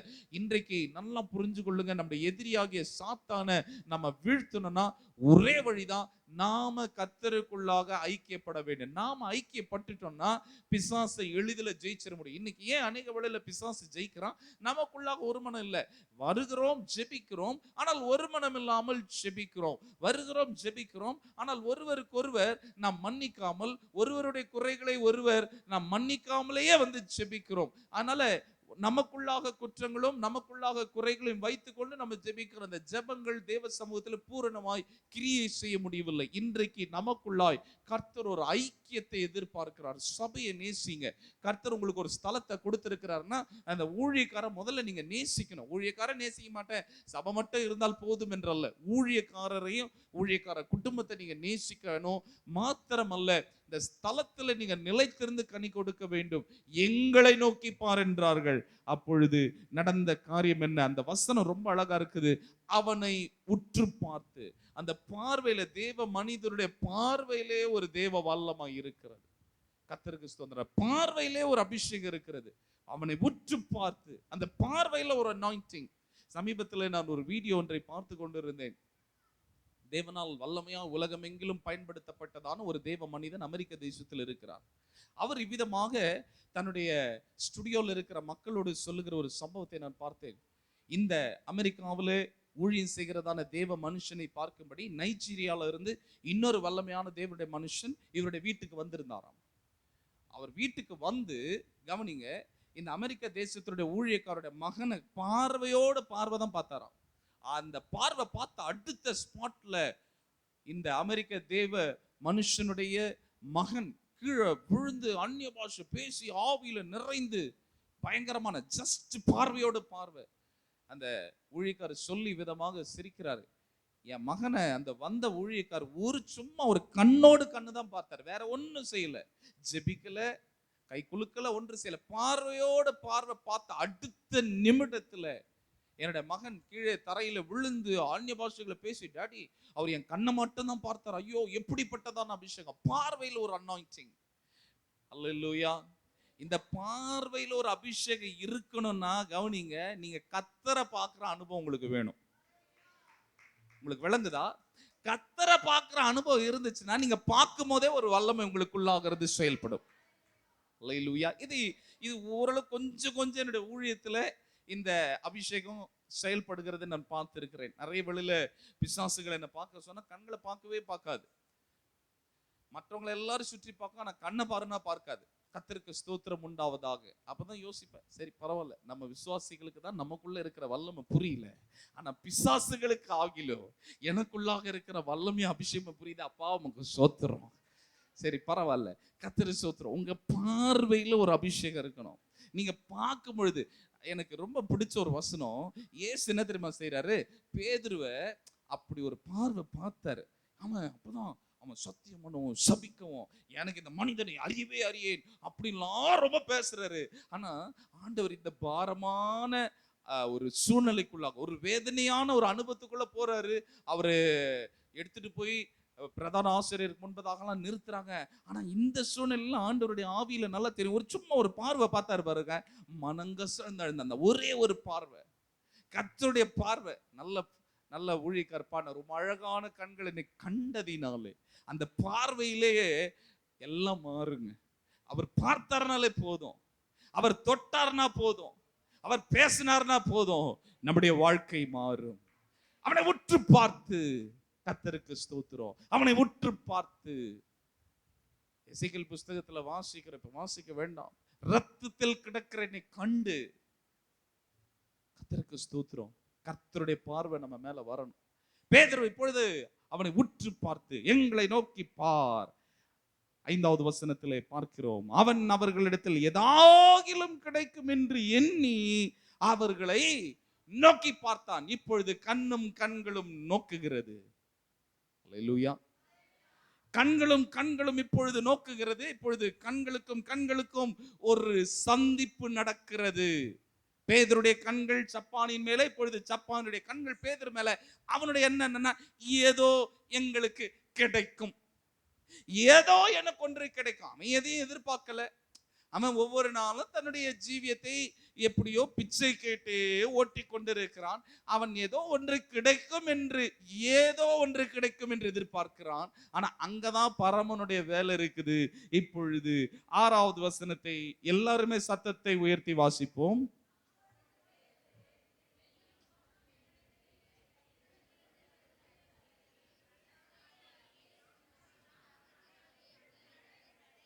போதும். கவனிங்க, வெள்ளியும் இல்லை என்னிடத்துல, பொண்ணும் இல்லை. இப்ப உங்க வீட்டுல பிச்சைக்காரங்க வர்றாங்க. ஓகே, நம்ம என்ன தெரியுமா சொல்லுவோம், சில்லறை இல்லப்பான்னு. அல்லேலூயா. நீங்க முறைக்கிறத பார்த்தா பயமா இருக்குது. நம்ம வீட்டுக்கு வந்து, அம்மா தாயே பிச்சை கூட அப்படின்னா, பாப்பா சில்லறை இல்லை. ஒரு பிச்சைக்காரன் ஒரு வீட்டில் போய் இப்படிதான் பிச்சை கேட்டான். அப்பொழுது மருமகள் என்ன சொன்னாங்க, பாப்பா பிச்சைலாம் கேட்க இங்க வராதிங்க, ஒன்றும் இல்லை அப்படின்னு. தூரத்துல இருந்து ஒரு அம்மா நடந்து வந்துட்டே இருந்தாங்க. பாப்பா அவ சொல்லிட்ட போயிடுவியா, அவ சொன்ன போயிடுவா. சரிங்க, என்னப்பா வேணும்? நான் மாமியார், பிச்சை வேணுமா, ஏதாகிலும் பிச்சை கொடுமா. ஒன்னும் இல்லப்பா போ. அவனுக்கு ஒரு எண்ணம் என்னன்னா, சரி மருமக கொடுக்கல, மாமியார் ஏதோ தயவு பண்ணி கொடுப்பாங்க. ஆனா அதுலயும் பாருங்க, அவ சொன்னா நீ போயிடுவியா, நான் சொன்னதான் நீ போகணும், பிச்சை இல்லை போ. இங்க பேதுரு சொல்றாரு, என்னிடத்தில் இல்லை. இதை நிறைய பேர் எப்படி தெரியுமா புரிஞ்சுக்குவாங்க, வெள்ளியும் பொண்ணும் கிடையாது, ஆனா என்கிட்ட உள்ளதை தர்றேன் அப்படி புரிஞ்சுக்குவாங்க. அந்த அர்த்தம் அல்ல. வெள்ளியும் பொண்ணு என்கிட்ட கிடையாது. இப்ப அவனுடைய எண்ணம் பார்த்தீங்களா, வெள்ளி கொடுக்கிற அளவுக்கு பொண்ணை கொடுக்கிற அளவுக்கு அவனுடைய இருதயம் உதாரமா இருந்தது. அல்லேலூயா, ஆமென். அவனுடைய எண்ணம் எப்படி இருந்துச்சு, வெள்ளியும் பொண்ணு என்னிடத்துல இல்ல, நம்முடைய பெஸ்ட நம்ம கர்த்தருக்கு கொடுக்கிறதுக்கு ரெடியா இருக்கணும். கர்த்தருக்கு ஸ்தோத்திரம் உண்டாவதாக. ஒரு தேவனுடைய ஊழியர் ஒரு சகோதரி வீட்டுக்கு போயிருந்தார். 3 பிள்ளைகள். அந்த சகோதரி பார்த்து கேட்டார், உங்க முதல் மகன் என்னம்மா செய்யறாரு? முதல் மகன் டாக்டரா இருக்கிறார் ஐயா. பரவாயில்ல, சந்தோஷம். 2வது மகன் என்ன செய்கிறார்? 2வது மகன் இன்ஜினியரா இருக்கிறார். பரவாயில்ல, வண்டர்ஃபுல், ரொம்ப சந்தோஷம். 3வது அவன் 10th ஃபெயில் ஆகி வீட்டுல தான் இருக்கிறான். வேணா ஊழியத்துக்கு கூட்டு போறீங்களா ஐயா? ஊழியத்துக்கு யார் தேவையா? 10th ஃபெயில் ஆனவன் தேவையா? ஆண்டவருக்கு அப்படிப்பட்டவர்கள் அல்ல. ஆண்டவர் யாரையும் அழைக்க போதுமான படிப்பே இல்லாதவர்களையும் கர்த்தர் எடுத்து பயன்படுத்த முடியும். அவர்கள் பேதமை உள்ளவர்கள், படிப்பறிவற்றவர்கள் என்பதை அவர்கள் மற்றவர்கள் எல்லாரும் ஆலோசனை சங்கத்தார் பிரதான ஆசிரியர்கள் அறிந்திருந்தார்கள். அப்படிப்பட்டவர்களை தான் தேவன் பயன்படுத்தினார். பேதுரு வந்து மீனவ தொழிலை செய்து கொண்டு வந்ததான ஒரு மனுஷன், கவனிக்க வேண்டும். ஆனா அவங்களுக்குள்ளாக இருந்த என்ன அவன் ஃபெயில் ஆயிட்டான், வேணும்னா அவனை ஊழியத்து கொண்டு கூட்டு போங்க. கர்த்தருக்கு ஸ்தோத்திரம் உண்டாவதாக. வெள்ளியும் பொண்ணு என்கிட்ட இப்ப இல்ல, இருந்திருந்தா அதை கூட கொடுத்திருப்பேன். ஆனா அதை விட மேலான ஒண்ணு என்னிடத்தில் இருக்கிறது, அது என் கர்த்தராகிய இயேசு கிறிஸ்துடைய அபிஷேகம். வெள்ளி என்கிட்ட இல்ல, பொண்ணு இப்ப இல்ல, ஆனா அதை விட மேலான ஒண்ணு நான் வச்சிருக்கிறேன், அதை நான் இப்பொழுது உனக்கு கொடுக்க போகிறேன். இப்ப நான் உங்களுக்கு பார்த்து சொல்றேன், ஒருவேளை உங்களுக்கு வீடு இல்லாம இருக்கலாம், சொந்த வீடு இல்லாம இருக்கலாம், ஒருவேளை கட்டுக்கட்டா பணம் இல்லாம இருக்கலாம், ஒருவேளை உங்களுக்கு சுதந்திரம் என்று சொல்லத்தக்கதான வகையில ஒரு ஆசீர்வாதம் இல்லாமல் இருக்கலாம். கவலைப்படாதீங்க. ஆனால் உங்களிடத்தில் ஒன்று இருக்கிறது, அது என் பரிசுத்த ஆவியானவர் கொடுத்திருக்கிற அபிஷேகம். அந்த அபிஷேகம் என் தலையில இருக்குது, அது எனக்கு போதும். அல்லேலூயா. நான் இப்படி இருக்க வேண்டிய நபர் அல்ல, எனக்குள்ளாக ஒரு அபிஷேகம் இருக்கிறது, அது எனக்கு போதும். இன்றைக்கு நான் உங்களை தட்டி எழுப்புறேன். உங்களுக்குள்ள இருப்பது என்ன? உங்களுக்குள்ள இருக்குதுல ஏதோ ஒண்ணு ஆண்டவர் வச்சிருக்கிறாரு, அதை கண்டுபிடிங்க, அதை ஐடென்டிஃபை பண்ணுங்க, அதை கர்த்தருக்காக பயன்படுத்துங்க. கர்த்தருக்கு ஸ்தோத்திரம். எலியா ஆண்டவர் நேர சாரிபாத்துடைய விதவையுடைய வீட்டுக்கு கொண்டு போகிறார். ஆண்டவர் பாருங்க, ஆண்டவர் என்ன செஞ்சிருக்கலாம், ஒரு பணக்கார வீட்டுக்கு கொண்டு போயிருக்கலாம் தானே. அங்க கர்த்தர் கொண்டு போய் அவனை போஷித்திருந்தார் என்றால் அது ஒரு பெரிய அற்புதம் அல்ல. 3 வருஷம் தேசத்துல என்ன இல்லை, மழைக்கு முன்பதாக பனி இல்லை, மழை இல்லை. நல்லா கவனிக்கணும். அங்க அந்த வசனத்துல பாத்தீங்கன்னா பனியும் மழையும் பெய்யாது இருக்கும். பனியும் இல்லை, மழையும் இல்லை. இப்பொழுது இந்த சூழ்நிலையில கிட்டத்தட்ட 3 வருஷம் வரைக்கும் ஒரு மனிதன் சாப்பிட வேண்டும். அதுவும் எங்க தங்க வைக்கிறாருன்னா சாரிபாத் விதவை கிட்ட தங்க வைக்கிறாரு. நேரா போறாரு, டெஸ்டிங்க்கு இப்ப சொல்றாரு, கொஞ்சம் தண்ணி எடுத்துட்டு வா. அவ போறா, உடனே அடுத்து சொல்றா, இன்னும் கொஞ்சம் அப்பம் எடுத்துட்டு வா. அவள் உடனே சொல்றா, ஒரு பிடி மாவும் கொஞ்சம் எண்ணெய் தான் இருக்குது, ஒரு பிடி மாவு கொஞ்சம் எண்ணெய். I have something. ஆனா என்னன்னா லிட்டில் ஃப்ளோர், கொஞ்சம் ஒரு பிடி மாவு இருக்குது, கொஞ்சம் எண்ணெய் இருக்குது. உங்ககிட்ட ஏதோ ஒன்று இருக்கிறது, அதை பயன்படுத்துங்க. உங்களுக்குள்ள கர்த்தர் ஏதோ ஒரு திறமையை வச்சிருக்கிறார், தாளத்தை வச்சிருக்கிறார், வரத்தை வச்சிருக்கிறார், அது கர்த்தருக்கு பயன்படுத்துங்க. அநேக வேளையில நமக்குள்ளாக இருக்கிற தாழ்வு மனப்பான்மை நம்மளை கொன்று விடுகிறது. தாழ்மை இருக்கணும், ஆனா தாழ்வு மனப்பான்மை இருக்கக்கூடாது. புரியுதுங்களா நான் சொல்றது? தாழ்மை இருக்கணும், கர்த்தர் எவ்வளவு உயர்த்தினாலும் தாழ்மை இருக்கணும். ஆனா தாழ்வு மனப்பான்மை என்பது என்ன தெரியுமா? அவங்களாம் என்னோட பெரிய ஆள், அவங்கெல்லாம் ரொம்ப பணக்காரங்க, நம்மலாம் ஒண்ணு இல்லை, நான் ரொம்ப எதுக்குமே உதவாதான். இது தாழ்வு மனப்பான்மை. கவனிங்கள், தாழ்வு மனப்பான்மை இருக்கக்கூடாது. அவள் சொல்றா, கொஞ்சம் எண்ணெய் உண்டு, ஒரு பிடி மாவு உண்டு. சொல்றாரு, நீ பயப்படாத, இருக்கிறத அதுல முதல் அடை எடுத்துட்டு வா. அவள் ஒன்றுமில்லாதவள் தான், விதவை தான், சாப்பிட்டு 2 விறகி பொறுக்கி நான் சாப்பிட்டு சாக போகிறேன் என்று சொன்னவள் தான். ஆனா அவளுக்குள்ளாக இருந்த ஒரு பரந்த மனப்பான்மை, அதுல அந்த ஒரு பிடி மாவுல அவளும் அவளுடைய பிள்ளை மாத்திரம் தான் சாப்பிட முடியும். ஆனால் அதிலே முதல் அடையை அவள் என்ன செய்தாள்? தேவ மனிதனாக எலியாவுக்கு கொண்டு வந்து கொடுத்தாள். அல்லேலூயா. அன்றைக்கு தீர்க்கதரிசியினுடைய மனைவி எலிசாவினிடத்தில் வந்து கேட்கிறார், உமது ஆண்டவன் எனக்கு வச்சுட்டு போன ஒரு பெரிய சொத்து என்னன்னா, எனக்கு கடனை தான் வச்சுட்டு போனார், கடனை வச்சுட்டு போனார். இந்த மனிதன் யார் என்றால் ஒருவேளை ஒபதியாவாக இருக்கக்கூடும் என்கிற ஒரு குறிப்பு இருக்கிறது. ஏன்னா அந்த ஒபதியா என்ன செஞ்சாருன்னா, 100 தீர்க்கதரிசிகளை அடைச்சு வச்சு என்ன செய்தார்னா, தண்ணீரும் அவர்களுக்கு அப்பமும் கொடுத்து 100 பேரை பஞ்ச காலத்துல எப்படிங்க போஷிக்க முடியும்? உங்களுக்கு விளங்குதா? ஒருத்தரை போஷிக்கிறதே கஷ்டம். ஏன்னா தேசத்துல தண்ணி இல்லை, தேசத்துல வறட்சி, பசுமையான காரியங்கள் இல்லை, ஆடு மாடுகள் எல்லாம் ரொம்ப மிருக ஜீவன்கள் எல்லாம் லீனா வீக்கா இருக்கிறதான சூழ்நிலைமை. அது ஒருவேளை உபதியாக இருந்திருக்கலாம் அப்படின்ற ஒரு குறிப்பு இருக்கிறது. இப்பொழுது அவள் வந்து கேட்கிறா, என் ஆண்டவன், என் கணவன், என் புருஷன் எனக்கு கடனை தான் வச்சுட்டு போனார். எலிசா கேட்கிறார், உன்னிடத்தில் இருக்கிறது என்ன? என்கிட்ட ஒரே ஒரு கடை என்ன இருக்குது, அது இருக்குதுல்ல. அல்லேலூயா. உங்ககிட்ட இருக்கிறதை வைத்து உங்களை பயன்படுத்துகிற ஆண்டவர். மோசே கையில் இருந்தது என்ன? ஒரு கோல். அதை வைத்து தேவனால மோசையை பயன்படுத்த முடியும்.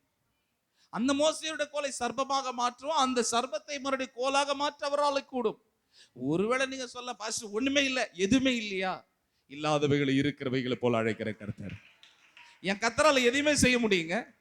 என் கர்த்தர் பெரிய காரியங்களை செய்ய முடியும். நினைச்சு பார்க்க கூடாத காரியங்களை நடப்பிக்கிறவ ஆண்டவர் தான் என் ஆண்டவருங்க. என் புத்தி கெட்டாத காரியத்தை செய்கிறவர் தான் என்னுடைய ஆண்டவர். நிறைய வேளையில நம்ம ஒரு பிளான் பண்ணியிருப்போம், ஆனால் ஆண்டவர் வச்சிருக்கிற பிளான் ரொம்ப வித்தியாசமா இருக்கும். இதை என்னுடைய ஊழியத்துடைய அனுபவத்தில், என்னுடைய தனிப்பட்ட ஜீவித்தில் நான் கண்டதுண்டு. நான் ஒரு பிளான் பண்ணியிருப்போம், ஆனால் கர்த்தர் வேற ஒரு மகிமையான பிளானை வைத்திருப்பார். நாம் ஒரு காரியத்தை திட்டம் பண்ணி நிர்ணயம் பண்ணியிருப்போம், ஆனால் கர்த்தர் வேற ஒரு மகிமையான திட்டத்தை கர்த்தர் வைத்திருப்பார். எனவே அவனிடத்தில் இருந்தது என்ன? அவன் சொல்றான், வெள்ளி பொண்ணு என்கிட்ட இல்ல, ஆனா என்கிட்ட அதை விட மேலான ஒன்று இருக்கிறது. வெள்ளியை விட மேலானது, பொன்னை விட மேலானது. என்னிடத்தில் உள்ளதை உனக்கு தருகிறேன், என்னிடத்தில் உள்ளதை உனக்கு தருகிறேன். உடனே அவனுடைய வலது கரத்தை பிடித்து அவனை தூக்கி விட்டான். அல்லேலூயா, அல்லேலூயா. அவனை தூக்கி விட்டான். வசனம் சொல்லுகிறது, 7வது வசனத்தை வாசிப்போம். தூக்கி விட்டான். உடனே அவனுடைய கால்களும் கரடுகளும் பலன் கொண்டது. தூக்கி விட்டு அடுத்த ஸ்பாட்ல இமீடியட்டா பெரிய ஜபம்லாம் செய்யலங்க. ஒரு பெரிய மன்றாட்டு ஜபம் பண்ணல, அழுகல, போராடல. போறாரு, ஜபம் கூட பண்ணல, தலைமையில கை வைக்கல, தலையை பிடிச்சி தள்ளல, ஒரு காரியமும் பண்ணல. பிடிச்சாரு, கையை பிடிச்சாரு, ஒரு தூக்கி விட்டாரு. அடுத்த ஸ்பாட்ல இம்மீடியட்லி, அட் ஒன்ஸ், சடன்லி கர்த்தருடைய வல்லமை அவனுக்குள்ளாக பிரவேசிக்கிறது. அவருடைய கால்கள் கரடுகள் எல்லாம் பலன் கொள்ளுகிறது. இன்றைக்கு ஒருவேளை இப்படிப்பட்ட ஒரு ஆவிக்குரிய அனுபவத்தில் நம்ம இருக்கலாம்.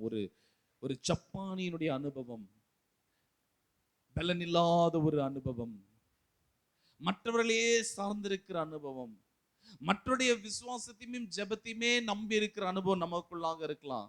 ஆனா இந்த ஜப்பானி ஒருபோது எதிர்பார்த்திருக்க மாட்டான் தான் வாழ்க்கையில் இப்படி ஒரு டர்ன் ஓவர் வரும் என்று சொல்லி, இப்படிப்பட்டதான ஒரு மறுரூபம் வரும் என்று சொல்லி அவன் எதிர்பார்க்கவில்லை. வாழ்க்கையே மறுரூபம் ஆகும் என்று சற்றாகிலும் அவன் சிந்தித்து பார்த்திருக்க மாட்டான்.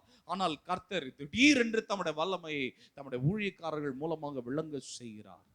இன்றைக்கு நான் உங்களுக்கு சொல்றேன், இங்கு இருக்கிறவர்களை ஒரு சிலர் தேவன் அக்னியாய் மாற்ற அவராலே கூடும்.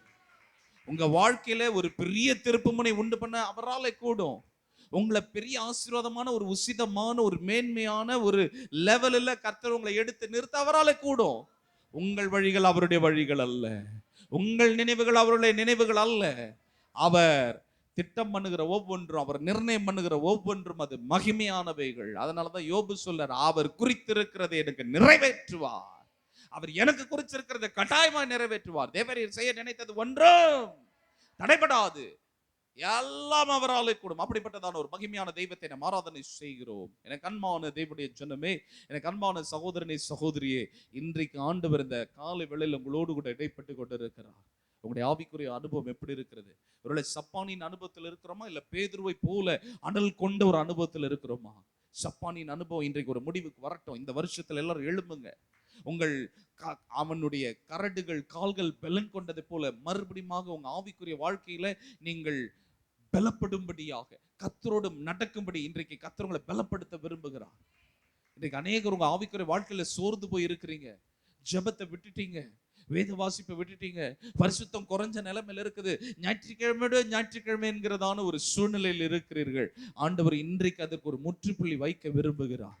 மறுபடியும் உங்களை பலன் அடைய செய்ய விரும்புகிறார். ஒரு புதிய உந்து சக்தியை கர்த்தர் உங்களுக்கு கொடுக்க விரும்புகிறார். ஒரு புதிய அபிஷேகத்தை உங்களுக்கு கொடுக்க விரும்புகிறார். நம்முடைய ஆனந்த தைலத்தினால உங்களை நிரப்ப விரும்புகிறார். மறுபடியும் விசுவாசத்தை கர்த்தர் தூண்ட விரும்புகிறார். கமான், இன்றைக்கு இத்தனை நாட்கள் நீங்க இருந்தது போல அல்ல, இந்த வருஷத்துல ஒவ்வொருவரை கர்த்தர் அவருக்கு என்ற அக்கினி ஜுவாலைகளை மாற்ற விரும்புகிறார்.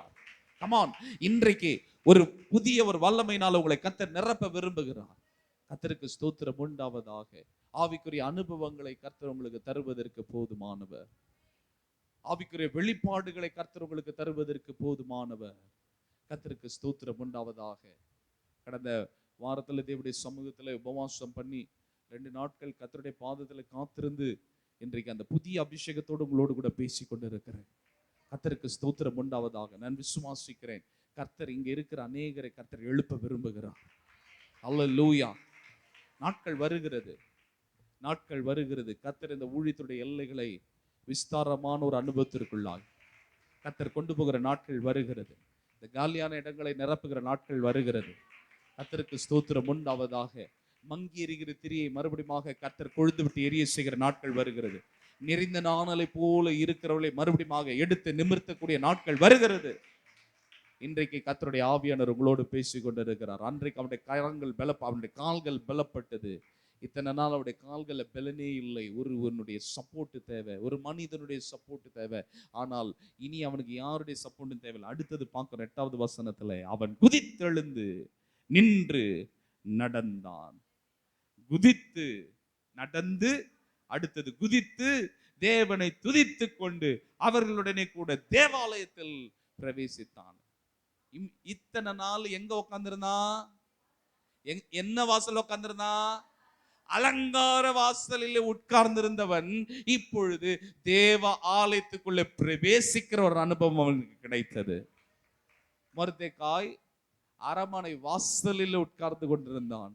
நாட்கள் வந்தது. கர்த்தர் அவனை அரண்மனை வாசலில் அல்ல, அவனை அரண்மனைக்குள்ளாகவே கர்த்தர் அவனை கௌரவித்து அவனை கர்த்தர் மேன்மைப்படுத்தினார். வேதத்திலே ஒரு மனுஷன் தான் மேன்மேலும் பெரியவனானான்னு வர்ற ஒரு நபர் யார் அப்படின்னா அது மொர்தெகாய் மட்டும் தான், வேற யாருக்கும் கிடையாது. மொர்தெகாய் மேன்மேலும் பெரியவனானான். மேன்மேலும் கர்த்தருடைய ஸ்தானத்தை உயர்த்தினார். எப்பயோ அவன் செய்த நன்மைக்காக திடீரென்று அவனுக்கு பதவி உயர்வு வருகிறது. வாசலில் உட்கார்ந்து கொண்டிருந்தவன், மற்றவர்கள் எல்லாரையும் சல்யூட் பண்ணவன். ஆனால் நாள் ஒன்று வந்தது. இப்பொழுது மொர்தெகாய் எல்லாரும் வணக்கம் செய்யும்படியாக, மொர்தெகாய் எல்லாரும் நமஸ்காரம் செய்யும்படியாக, அவனுக்கு எல்லாரும் குட் மார்னிங் சொல்லும்படியாக கர்த்தர் அவருடைய ஸ்தானத்தை கர்த்தர் உயர்த்தினார். அல்லேலூயா. வாசல்ல உட்கார்ந்து இருந்தவன் பரவாயில்ல, நல்லா ஆயிட்டேன், தொடர்ந்து இதே பிச்சை எடுக்கிற தொழில நான் செய்யணும்னு விரும்பல. இப்பொழுது என்ன செய்கிறான்? தேவனுடைய ஊழியக்காரர்களை அவன் பற்றி கொண்டு அவன் அவர்களோடு கூட ஆலயத்துக்கு போறான். இப்ப நடக்கிறான், குதிக்கிறான். அவனுக்கு ஒரு பெரிய ஆச்சரியம். ஆஹா, இத்தனை நாள் நான் எப்படி இருந்தேன்? இத்தனை நாள் ஏன் நான் எல்லாருடைய முகத்தையும் பார்த்து பிச்சை கேட்கிறவனா இருந்தேன். ஆனால் இன்றைக்கு கர்த்தர் என்னுடைய வாழ்க்கையை மாற்றி இருக்கிறார். அவனுக்குள்ள ஒரு பெரிய சந்தோஷம், பெரிய எக்ஸைட்மெண்ட், ஒரு பெரிய பூரிப்பு. அவனோட வாழ்க்கையை கம்ப்ளீட்டா கர்த்தர் சேஞ்ச் பண்றாரு. இப்ப முதல் முறையாக ஆலயத்திற்குள்ளே அவன் புறப்பட்டு போகிறான். கர்த்தருக்கு ஸ்தோத்திரம் உண்டாவதாக. 10வது வசனத்தில் நாம் வாசிக்கிறோம், பிச்சை கேட்க உட்கார்ந்திருந்தவன் இவன் தான் என்று அறிந்து அவனுக்கு சம்பவித்ததை குறித்து மிகவும் ஆச்சரியப்பட்டு பிரமித்தார்கள். 11வது வசனம், குணமாக்கப்பட்ட சப்பானி பேதுருவையும் யோவானையும் பற்றி கொண்டிருக்கையில் ஜனங்கள் எல்லாரும் பிரமித்து சாலமோன் மண்டபம் என்னப்பட்ட மண்டபத்தில் அவர்களிடத்துக்கு ஓடி வந்தார்கள். ஜனங்க வரணும்னாங்க ஒரு கஷ்டமும் நம்ம படணும்னு அவசியம் இல்லை. ஒரு பெரிய மிராக்கிள் நடந்தா தானா ஓடி வருவாங்க. அல்லேலூயா. நல்லதான் சொல்லுங்கல்ல. நம்ம ஒண்ணு இல்லை, ஒரு செத்தம் உயிரோட எழும்பிட்டோம், அடுத்த சமயபுரமே மொத்தம் இங்கதான் இருக்கும். உங்களுக்கு விளங்குதா? உங்களுக்கு ஃபர்ஸ்ட் இதெல்லாம் நடக்குமா? ஏன் நடக்காது? இப்படியே சொல்லி சொல்லி இவ்வளவு வருஷம் ஓட்டிட்டோம், இன்னும் இருக்கிற கொஞ்ச நாள் ஓட்டுப்போம். No no no no no. அதுக்காக கர்த்தர் உங்களை அழைக்கல. கர்த்தர் திடீர்னு தம்முடைய வல்லமை வெளிப்படுத்துவா. அல்லேலூயா. நான் என் ஊழியத்துல பார்த்த ஒண்ணு, நான் என்னைக்கெல்லாம் எதிர்பார்ப்போட போறேன்னா ஒன்னையும் செய்ய மாட்டார். என்னைக்கு சும்மா அப்படியே சோர்ந்து போய் ஏதோ ஒரு சரி இன்னைக்கு ஒரு பிரசங்கம் பண்ணணுமே, இன்னைக்கு ஜனங்களுக்காக ஜெபிக்கணுமே நம்ம போவோம். அன்னைக்கு தான் எதிர்பாராத விதமா கர்த்தருடைய வல்லமையை நான் அனுபவிப்பேன். ஏடா நம்ம ஆண்டவர் ரொம்ப வித்தியாசமா கிரியை செய்யறாரு, எப்பவுமே மண்டை சுத்தல்ல விட்டுறாரு, எதிர்பாராத நேரத்துல தம்முடைய வல்லமை வெளிப்படுத்துறாரு. ஏன் தெரியுமா? இந்த ஊழியம் என்னுடையதல்ல, இந்த ஊழியம் அவருடையது. அவருக்கு தெரியும் எப்ப தம்முடைய வல்லமை நிரூபிக்கணும்னு சொல்லி. கர்த்தருக்கு ஸ்தோத்திரம். ஒரு அற்புதம் நடந்தா போதும்.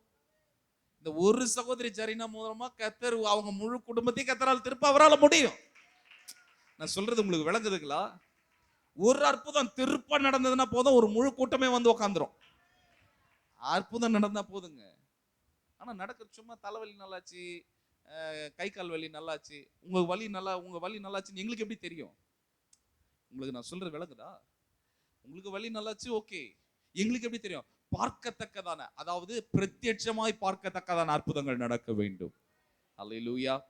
கர்த்தர் அதை செய்வார், செய்ய முடியும், அவரால் செய்யக்கூடும், அவரால் கூட அந்த காரியங்கள் ஒன்றுமில்லை. ஆமென்.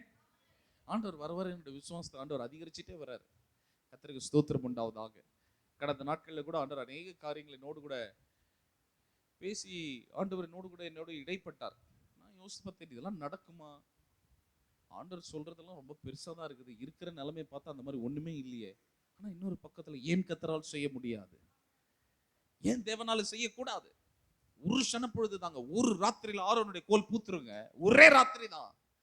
அந்த வாதும பழம் பூக்குறதுக்கு எத்தனை வருஷம் ஆகும் தெரியுமா? 5 வருஷத்துல இருந்து 12 வருஷம் ஆகுமா. அது பூத்து பிறகு அது காய்ச்சி அது பழமாகிறதுக்கு it takes solidly 5 to 12 years ஆகுமா. 12 வருஷம் நடக்க வேண்டிய காரியத்தை கர்த்தர் ஒரே ராத்திரியில கர்த்தர் செய்யறாரு. அந்த கோலுக்கு வேறு கிடையாது, அந்த கோலுக்கு தண்ணி ஊத்தல.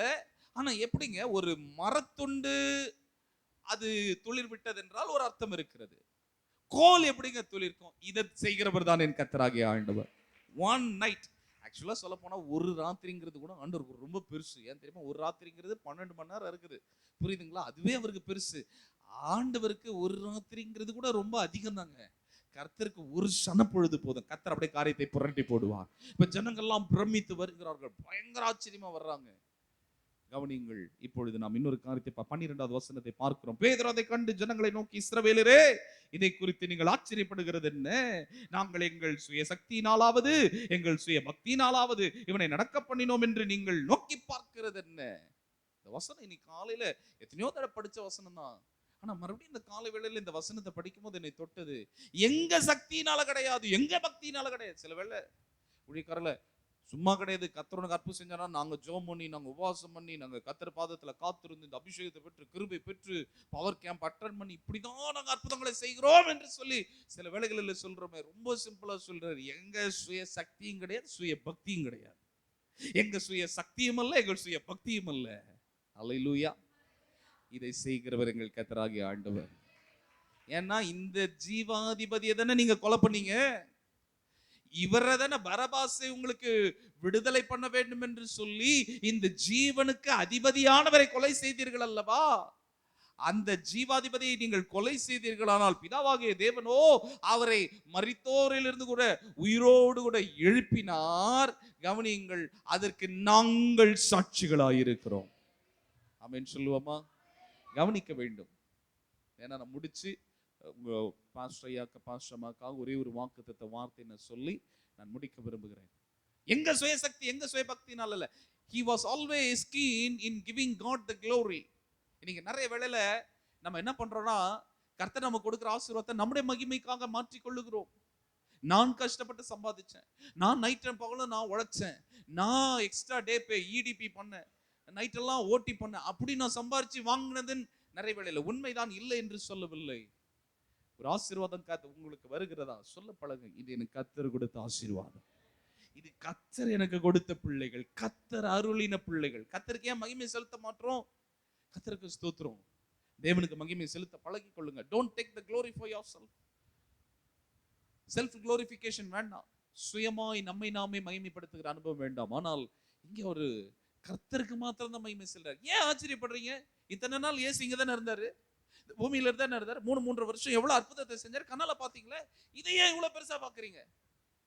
நான் உங்களுக்கு சொல்றது உங்களுக்கு விளங்குதா? இப்ப இந்த மாதிரி ஒரு அற்புதம், என்ன மாதிரி ஒரு அற்புதம்! 40 வருஷமாக முடமா இருந்த ஒரு மனிதன் இப்பொழுது சுகம் பெறுகிறான் என்றால் எவ்வளவு பெரிய மிராக்கிள்! இது என் பார்வையில ஒரு பெரிய மிராக்கிள். இப்ப நல்லா கொஞ்சம் புரிஞ்சு கொள்ளுங்க. 40 வருஷமா இங்க எல்லாருக்கும் பிரபலமான ஒரு சப்பானி, ஒரு பிரபலமான, அதாவது பிரபலம்னா எல்லாருக்கும் ஊரறிந்த ஒரு சப்பானி சுகத்தை பெற்று விட்டால் நம்ம எவ்வளவு கையை தட்டி ஆர்ப்பாட்டம் பண்ணி ஆரவாரம் பண்ணி எவ்வளவு பெரிய ஒரு காரியத்தை நம்ம செய்வோம். ஆனா பேதுரு ரொம்ப சிம்பிளா சொல்றாரு, இதையே இவ்வளவு ஆச்சரியமா பாக்குறீங்க அப்படின்னா என்ன அர்த்தம்னா, எதையும் இதெல்லாம் சிம்பிள் தான், இதை விட பெரிய பெரிய பெரிய பெரிய காரியங்களை கர்த்தர் செய்வதற்கு போதுமானவர். சப்பானி சுகமாகிறது சாதாரண விஷயம் என்று சொல்லத்தக்கதான வகையில கர்த்தர் கிரியை செய்வதற்கு போதுமானவர். முதலாவது சொன்னேன், எங்களை நோக்கி பார் என்றான். இரண்டாவது, என்னிடத்தில் உள்ளதை உனக்கு தருகிறேன் என்றான். அடுத்தது அவன் சொன்ன காரியம், எங்களை நோக்கி பார்க்கிறது என்ன? எங்களையே நோக்கி பார்க்கிறீங்க. கர்த்தருக்கு ஸ்தோத்திரம். இன்னைக்கு பாருங்க, ஏதாவது பிரபலமான டிவி பிரபலம் ஒரு அற்புதம் அடையாளம் பண்ணிட்டாருன்னா நம்ம ஆளுங்க அவங்க பின்னாடியே போவாங்க. கர்த்தருக்கு ஸ்தோத்திரம். உடனே தசம பாகத்தை 10 பிரிச்சிருவாங்க. டிவி ஸ்பீக்கர்களுக்கு தயவு செய்து உங்களுடைய தசம பாகத்தை அனுப்பாதிருங்கள், தைரியமா சொல்லுகிறேன். காணிக்கை கத்தர் ஒருவேளை ரொம்ப ஏவுனாரு, கத்தரே பேசினாருன்னா நீங்க அனுப்புனீங்கன்னா அது உங்களுடைய பாடு. ஆனால் தசம பாகம் பண்டசாலையிலே தேவனுடைய ஆலயத்தில் வந்து செலுத்தப்பட வேண்டும். கவனிக்க வேண்டும். நிறைய பேருடைய எண்ணம் என்னன்னா, அப்படி 10 பிரிச்சு அனுப்புனா அவங்க எல்லாரும் ஜெபம் பண்ணா நான் ஆசீர்வதிக்கப்படுவேன். நோ. கர்த்தருக்கு ஸ்தோத்திரம். எந்த பிரபலமும் உங்களை நினைச்சு உங்களுக்காக ஜெபிக்க மாட்டாங்க. நல்லா புரிந்து கொள்ளுங்க. they have the readymade letter, நன்றி கடிதம் ரெடிமேடா வச்சிருப்பாங்க. அதுல உங்க பேர் மாத்திரம் டைப் பண்ணி சைன் மாத்திரம் போடுவாங்க. இல்லைன்னா இப்ப வந்து எப்படி ஆயிடுச்சுன்னா, ஆபீஸ்ல இருக்கிற மேனேஜர் சைன் போட்டு அனுப்புவார், அவ்வளவுதான். அதை படித்த உடனே நமக்கு இருக்கிற குதூகலம் அதிகமா இருக்கிறது. நோ, எங்களை நோக்கி பார்க்கிறது என்ன? நிறைய வேளை மனுஷனே தெய்வமா மாத்திடுறாங்க, மனுஷரே கடவுளா மாற்றி விடுகிறார்கள். நான் சொல்றேங்க, பெரிய பெரிய ஊழியக்காரங்க செய்யாததை சாதாரணமா கிராமத்தில் உள்ளவங்க மூளையில மறைஞ்சிருக்கிறவங்க செஞ்சிருக்கிறாங்க, தெரியுமா? எஸ், பெரிய ஊழியக்கார ஜோம் பண்ணாங்க, நல்லா இல்ல. ஆனா சாதாரணமா அவங்க பேரு தெரியாது, ஊர் தெரியாது, சப்ஸ்கிரைபர்ஸ் கிடையாது, யூடியூப் சேனல் கிடையாது, லைக்ஸ் கிடையாது, ஃபாலோவர்ஸ் கிடையாது, இன்ஸ்டாகிராம் கிடையாது, ஃபேஸ்புக் கிடையாது, வாட்ஸ்அப் கிடையாது, மொபைல் போனு பழைய போனு. ஆனா சாதாரண நபர் பெரிய காரியங்களுக்கு எத்திரிக்காக செய்திருக்கிறார்கள். எங்க சுய சக்தியினால் அல்ல, எங்க சுய பக்தியினால் அல்ல. முதல்ல எங்களை நோக்கி பார் என்கிறான், என்னிடத்தில் உள்ளதை உனக்கு தருகிறேன் என்றான். அடுத்தது எங்களை நோக்கி பார்க்கிறதனை, எங்களுக்கு மகிமை கொடுக்காதீங்க, அவருக்கு மகிமை. அடுத்தது அவர் சொல்றாரு, கர்த்தருக்கு ஸ்தோத்திரம், 4வதாக நாங்கள் சாட்சிகளா இருக்கிறோம். 15வது வசனத்துடைய கடைசி லைன், அதற்கு நாங்கள் சாட்சிகளா இருக்கிறோம். நீங்க தான் கர்த்தருக்கு சாட்சிங்க. சாட்சி சொல்றது வேற, சாட்சி ஜீவிக்கிறது வேற. நான் புரியுதுங்களா? சாட்சி சொல்றது வேற, சாட்சியை ஜீவிக்கிறது வேற. சாட்சி சொல்ல யார் வேணா சாட்சி சொல்ல, ஆனா சாட்சியை ஜீவிக்கணும். கர்த்தருக்கு நீங்க தாங்க சாட்சி. யாருன்னா உங்களை பார்த்து கேட்கறாங்க, இயேசுவை காட்டுங்கன்னு சொன்னாங்கன்னா நீங்க என்ன தெரியுமா சொல்லணும்? எங்களை பாருங்க, எங்க நட, எங்க ஓட, எங்க பாவனை எல்லாம் கிறிஸ்து இயேசு வெளிப்படுத்தும். நம்மெல்லாம் குட்டி குட்டி குட்டியான கிறிஸ்து, தெரியுமா உங்களுக்கு? ஏன்னா கிறிஸ்து எனக்குள்ள வாழ்றாரு. புரியுதுங்களா? கிறிஸ்து எனக்குள்ள வாழ்றாரு. அப்படி என்றால் கர்த்தர் நம்மை தேவர்களாக வைத்திருக்கிறார் வேதத்தின் பிரகாரமாக. அப்ப நம்ம பார்க்கும்போது அவங்க கர்த்தரை பார்க்கணும். எனக்குள்ளாக இயேசுவை காண வேண்டும், உங்களுக்குள்ளாக கர்த்தரை காண வேண்டும். நாங்க தான் சாட்சி, நாங்க கண்ணால பார்த்தா நாங்க தான் சாட்சி. நீங்கள் கர்த்தருக்கு சாட்சிகளை மாற வேண்டும். கடைசி ஒரு வார்த்தை சொல்லி முடிக்கிறேன். 16வது வசனத்துல, அவருடைய நாமத்தை பற்றும் விசுவாசத்தினாலே, அவருடைய நாமமே நீங்கள் பார்த்து அறிந்திருக்கிற இவனை பலப்படுத்தினது, அவரால் உண்டாகிய விசுவாசமே உங்கள் எல்லாருக்கும் முன்பாக இந்த சர்வாங்க சுகத்தை கொடுத்தது. அல்லேலூயா. ஒரு வார்த்தை நான் போடிட்டு காண்பிக்கிறேன், அவரால் உண்டாகிய விசுவாசம். அல்லேலூயா. நாங்க அற்புதம் பண்ணோம் தான், எங்க விசுவாசம் என் விசுவாசத்தினால செஞ்சேன்னு சொல்றோம். ஆனா இந்த விசுவாசம் கூட எங்க இருந்து தெரியுமா வந்தது? அவராலே வந்தது. அல்லேலூயா, அல்லேலூயா. இந்த விசுவாசம் அவரிடத்துல இருந்து வந்த விசுவாசம் தான். சில நல்ல விசுவாசத்துல ஸ்ட்ராங்கா இருக்கிறாங்கன்னா என்ன அர்த்தம்னா, அந்த விசுவாசம் அவர்கள் விசுவாசிக்கிறார்கள் என்பது உண்மையானாலும் அந்த விசுவாசமும் கர்த்தரிடத்திலிருந்து வந்தது. அதனால அவரால் உண்டாகிய விசுவாசம் உங்கள் எல்லாருக்கும் முன்பாக இந்த சர்வாங்க சுகத்தை கொடுத்தது. இன்றைக்கு உங்களை ஒரே ஒரு கேள்வியோடு கூட முடிக்கிறேன். சப்பானியினுடைய அனுபவத்திற்குள்ளான ஆவிக்குரிய வாழ்க்கையில வாழப்போறோமா, இல்ல பேதுருவை போல சப்பானிகளாய் இருக்கிறவர்களை ஒரு புதிய வாழ்க்கையினுடைய அனுபவத்திற்குள்ளாக பிரவேசிக்கத்தக்கதான பேதுருவாக யோவானாக மாற போறோமா? இந்த கேள்வியோடு நான் முடிக்கிறேன். Are you going to be just a beggar begging for alms? ஏதோ ஒன்று கிடைக்கும் என்பதற்காக காத்து கொண்டிருக்க போறோம். ஆண்டவரே, எனக்கு ஒரு சின்ன காரியத்தை தாங்கப்பா, எங்களுக்கு சின்னதா இன்னைக்கு ஒரு ஆசீர்வாதம் தாங்கப்பா. இந்த சின்ன சின்ன ஆசீர்வாதத்துக்காக ஒரு சப்பானியினுடைய அனுபவத்தில் இருக்க போறோமா? அல்லது முட்டமாய் கிடக்கிறவர்கள் அவர்கள் எழுந்து நிமிர்ந்து நடக்கத்தக்கதான ஒரு ஆவியின் வரத்தையும் வல்லமை பெற்றோரை மாறப்போகிறோமா? இன்றைக்கு எத்தனையோ பேர் ஆவிக்குரிய வாழ்க்கையில சோர்ந்து போய் முட்டமாய் இருக்கிறார்கள், பிசகின நிலைமையில் இருக்கிறார்கள். கர்த்தர் அவர்களை எழுந்து மறுபடியும் நிமிர செய்ய விரும்புகிறார். கடைசியா ஒரு வசனத்தை வாசித்து நாம் முடிக்கலாம். எபிரேயர் 12 12 13 நெகிழ்ந்த கைகளையும் தளர்ந்த முழங்கால்களையும் நீங்கள் திரும்ப நிமிர்த்தி, முடமாயிருக்கிறது பிசகி போகாமல் சொஸ்தமாகும்படிக்கு உங்கள் பாதங்களுக்கு வழிகளை செவைப்படுத்துங்கள். எபிரேய ஆக்கியோன் எழுதுறாரு, ஆகையினால் நெகிழ்ந்த கைகளையும் தளர்ந்த முழங்கால்களையும் யார் நிமிர்த்தணுமா? நீங்க தான் திரும்ப நிமிர்த்தணும். ஆமென் சொல்லுங்களேன். நீங்க தான் நிமிர்த்தணும். பேதுரு ஜெபிக்கல, பேதுரு கைகளை வச்சு அந்நிய பாஷையெல்லாம் பேசல. அவர் தான் கையை பிடிச்சார், தூக்கி விட்டார். ஆனா அற்புதம் செய்தவர் தேவன். ஆனா அந்த அற்புதம் செய்யறதுக்கு ஒரு பேதுருடைய வலது கை தேவைப்பட்டது. நான் சொல்றது உங்களுக்கு புரிய நினைக்கிறேன். கர்த்தர் செய்யறாரு, ஆனா நம்ம கொண்டுதான் செய்வார். ஆனா செய்யறது அவர்தான். அவருடைய விசுவாசம் தான், அவருடைய கிருபை தான், அவருடைய பலன் தான், அவருடைய அபிஷேகம் தான், அவருடைய வல்லமை தான், எல்லாமே அவர் தான், அவருடைய அதிகாரம் தான். நீங்கள் திரும்ப நிமிர்த்தி. நிறைய பேர் இன்றைக்கு முடமா இருக்கிறாங்க, ஆவிக்குரிய வாழ்க்கையில பிசகி போய் இருக்கிறாங்க. ஆங்கிலத்தை ரொம்ப அழகா போட்டிருக்குது, ஜாயிண்ட் விட்டு ஜாயிண்ட் இடம் பெயர்ந்து போயிடக்கூடாது. மூட்டு இடம் விட்டு இடம் பெயர்ந்தா என்ன வலிக்கும் தெரியுமா? கர்த்தருக்கு ஸ்தோத்திரம். வேணா கொஞ்சம் ட்ரை பண்ணி பாருங்க. மூட்டு இடம் விட்டு இடம் பெயர்ந்தால் எப்படி இருக்கும்னு கேட்டு பாருங்க. முடமா இருக்கிறது பிசகி போயிடக்கூடாது. அதனால என்ன செய்யணும்னா, தளர்ந்த முழங்கால்கள்லாம் நீங்க என்ன செய்யணும், மறுபடியும் நீங்க நிமிர்த்தி, முடமா இருக்கிறது பிசகி போகாமல் சொஸ்தமாகும்படிக்கு உங்கள் பாதங்களுக்கு வழியை செவ்வைப்படுத்துங்கள். இந்த ஆண்டிலே நம்முடைய வழியை செவ்வைப்படுத்தும்படி, இத்தனை நாள் ஜீவித்த ஜீவியம் அல்ல, இத்தனை நாள் வாழ்ந்த ஒரு வாழ்க்கை அல்ல, ஆனால் இந்த நாள் முதற்கொண்டு கர்த்தர் ஒரு மறுரூபமாக்கப்பட்ட வாழ்க்கை வாழ்வதற்கு கர்த்தர் நமக்கு அனுக்கிரகம் செய்வாராக. எல்லாரும் அப்படியே கண்களை மூடி நாம் ஜெபிப்போமா? அன்பின் நேச பிதாவே, இந்த நாளிலே நம்முடைய வார்த்தைகளை கொண்டு பேசின தயவிற்காக நன்றி செலுத்துகிறோம்.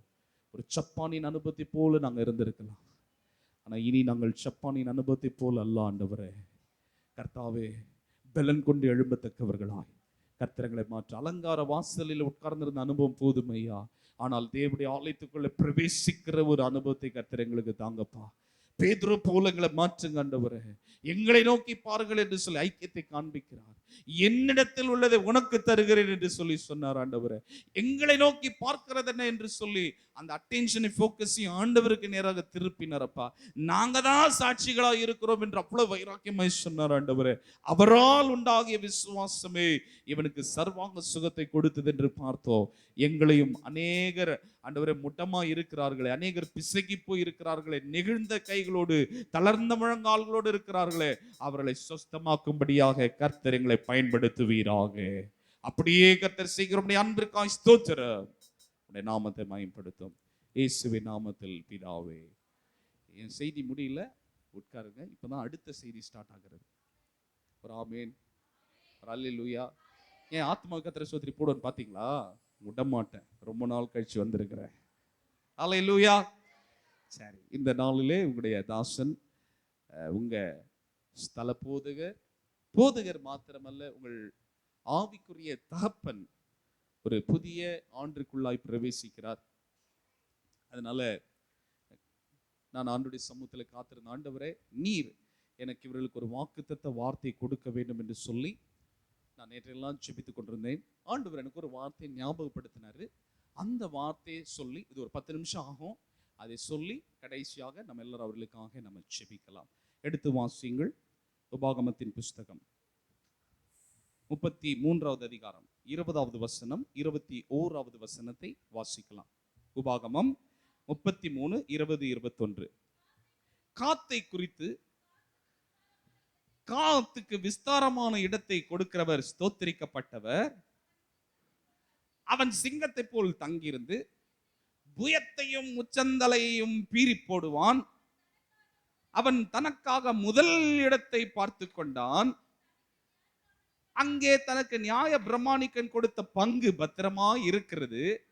ஆனாலும் அவன் ஜனத்தின் முன்னணியாய் வந்து மற்ற இஸ்ரவேலுடனே கர்த்தரின் நீதியையும் அவருடைய நியாயங்களையும் நடப்பிப்பான் என்றார். சொல்லலாமா? இப்ப இந்த வார்த்தை உங்களுக்கு ஒண்ணுமே புரிஞ்சிருக்காது, அதுக்கும் ஆமேன்னு சொல்லிட்டீங்க, பரவாயில்ல. ஆனா இப்ப அந்த வார்த்தையை ஆண்டவர் உங்களுக்கு விளக்குவார். இப்ப எல்லாரும் எனக்கு கவனிங்க. யாக்கோபு தான் கடைசி நாட்களிலே தன் பிள்ளைகளை 12 பிள்ளைகளையும் ஆசீர்வதிக்கிறார். அதை நீங்க பைபிள்ல வாசிச்சிருப்பீங்க. அதே நேரத்துல மோசே தன்னுடைய கடைசி நாட்கள் என்று சொல்வதை விட அவர் எடுத்துக்கொள்ளப்படுவதற்கு முன்பாக 12 கோத்திரங்களை ஆசீர்வதிக்கிறார். அதுல காத் என்கிறதான ஒரு கோத்திரத்துக்கு அவர் கொடுக்கிற ஆசீர்வாதத்தை தான் நம்ம பார்த்தோம். காத் என்றால் அர்த்தம் என்ன தெரியுமா? ஆங்கிலத்துல அதிர்ஷ்டம், ஃபார்ச்சூன் அப்படின்ற அர்த்தத்தை கொண்டது. அதாவது காத் என்கிற வார்த்தை எபிரேய வார்த்தை. அந்த எபிரேய வார்த்தையினுடைய அர்த்தம் என்னன்னா லக்கி என்கிறதான அர்த்தத்தை கொண்டது. கவனிக்க வேண்டும். லக்கி. கர்த்தருக்கு ஸ்தோத்திரம். எப்படி தெரியுமா காத்துன்னு சொல்லி லேயால் பேரிட்டாள்? ஏராளமாகிறது என்று சொல்லி காத்தென்று பேரிட்டாள். கவனிக்க, நான் சொல்றது கவனிச்சுட்டே வாங்க. ஏராளமாகிறது என்று சொல்லி காத்தென்று பேரிட்டாள். அதனால இந்த காத்து என்றால் லக்கி என்று பொருள்படும், ஃபார்ச்சூன் என்று பொருள்படும், அதிர்ஷ்டம் என்று பொருள்படும். இப்ப காத்து ஆசீர்வதிக்கும் முதல் ஆசீர்வாதம் சொல்றாரு, காத்துக்கு விஸ்தாரமான இடத்தை கொடுக்கிறவர் ஸ்தோத்திரிக்கப்பட்டவர். இப்பொழுது நான் சொல்றேன், உங்க பாஸ்டரையாவுக்கும் பாஸ்டரம்மாவுக்கும் இனி வருகிற நாட்களில கர்த்தர் ஊழியத்துல இன்னுமாக ஒரு பெரிய விஸ்தாரத்தை கர்த்தர் கட்டளை இடுவாராக. ஆமென். நல்ல ஒரு ஆமென். பாஸ்டரம்மா நேசிக்கிறவங்க நல்ல ஒரு ஆமென் சொல்லுங்க. ஊழியத்துல நான் சொல்லல, உண்மையா சொல்லுகிறேன். கர்த்தர் எனக்கு என் இருதயத்துல வைத்த வார்த்தை, கடந்த நாட்களில் நான் ஜெபத்துல காத்திருந்து ஆண்டவரே நீர் பேச வேண்டும் என்று சொல்லி நான் கொண்டு வருகிற வார்த்தை, கர்த்தர் இனி இவருடைய ஊழியத்துல இப்பொழுது இருக்கிறதை போல அல்ல, இன்னும் ஒரு பெரிய விஸ்தாரத்தை கர்த்தர் கட்டளையிட போகிறார். வாசிங்க, யோசுவா 13:1 வாசிப்போம். யோசுவா 13:1. சீக்கிரமா டக்குன்னு வாசிக்கணும். முதிர்ந்தவனான போது நீ வயது சென்றவனும் முதிர்ந்தவனுமானாய், சுதந்தரித்துக் கொள்ள வேண்டிய தேசம் இன்னும் மகா விஸ்தாரமுமாய் இருக்கிறது. அல்லேலூயா, அல்லேலூயா. ஆக்சுவலா யோசுவா வயது சென்ற யோசுவாவோட கர்த்தர் பேசுறாரு. நீ வயது சென்று முதிர்ந்தவனாயிட்ட, ரொம்ப உனக்கு ரொம்ப ஓவர் வயசாயிடுச்சு, ஆனாலும் சுதந்தரிக்க வேண்டிய இடம் இன்னும் விஸ்தாரமாய் இருக்கிறது. நான் இப்ப சொல்றேன், உங்க பாஸ்டருக்கு வயசே ஆகல, இன்னும் எங்கதான் இருக்கிறாரு. அல்லேலூயா. அவர் இன்னும் சுதந்தரிக்க வேண்டிய இடம் நிறைய இருக்குது. எனக்கு நேற்று தினத்தில் ஒரு வசனம் ஞாபகம் வந்தது. அப்போஸ்தலர் அல்லாதவர்கள் தங்களை அப்போஸ்தலர் என்று சொல்லிக் கொள்ளுகிறதான காலத்திலே அப்போஸ்தலர் என்ற பட்டம் வாங்காமல் அப்போஸ்தலர் என்று போட்டுக் கொள்ளாமல் இத்தனை திருச்சபைகளை அவர் மூலமாய் கர்த்தர் ஸ்தாபித்திருக்கிறார். இப்படி வெளிநாட்டுல அமெரிக்கால சொல்லியிருந்தா எப்படி கை தட்டி இருப்பாங்க தெரியுமா? உங்ககிட்ட போய் சொன்னோம் பாருங்க. அல்லேலூயா. உண்மைங்க. அப்போஸ்தலர்னு பேர் போட்டவங்க எத்தனை சபையா? சபை பெரிய சபையா இருக்க, ஒரு 10-15 பேர் வருவாங்கயா. நீலாம் ஒரு அப்போஸ்தலனையா அப்படின்ற மாதிரி மைண்ட்ல யோசிக்க தோன்றும். ஆனால் இன்றைக்கு கர்த்தருடைய கிருபையினாலே இத்தனை ஊழியத்தை ஸ்தாபித்திருக்கிறார்கள். நான் சொல்றேன், இது அல்ல, இதிலும் மேன்மையானவைகளை கர்த்தர் ஒரு விஸ்தாரத்தை கட்டளையிடுவார். என் ஆண்டவர் விஸ்தாரத்தை கொடுக்கிற தேவன். ஏன் தெரியுமா விஸ்தாரத்தை கொடுக்கிறாரு? மார்க் 14:15 வாசிங்க. ஏன்னா வேகமா நான் முடிக்கணும். மார்க் 14:15.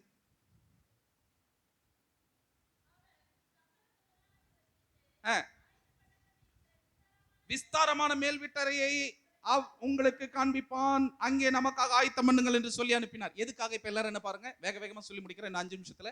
என்னன்னா, ஆண்டவர் சொல்றாரு, ஆண்டவரே சீஷர் கேட்குறேன், ஆண்டவர் உங்களுக்காக நாங்கள் பஸ்க்கு எங்க ஆயத்தப்படுத்தணும். நேராக போங்க, ஒருத்தன் குடத்தை தூக்கிட்டு வருவான், அவங்ககிட்ட போங்க, அவங்ககிட்ட சொல்லுங்க எங்க போதகர் பஸ்கா கொண்டாடணும்னு சொல்றாரு அப்படின்னு சொன்ன உடனே அவன் என்ன பண்ணுவான்? தன்னுடைய மேல் வீட்டறை, விஸ்தாரமான மேல் வீட்டறை. நான் யோசித்து பார்த்தேன், இயேசு கூட எத்தனை சீஷர்கள்? கொஞ்சம் சத்தமா தான் சொல்லுங்களேன். அப்ப 12 + 1 13 பேருக்கு எதுக்கு விஸ்தாரமான இடம்? யோசித்தீங்களா? 13 பேருக்கு எதுக்கு விஸ்தாரமான இடம்? ஆண்டவர் சொல்றாரு விஸ்தாரம். ஏன்னா என் இயேசு வர்றாருன்னா அந்த இடம் பெருசா இருக்கணும். புரியுதுங்களா?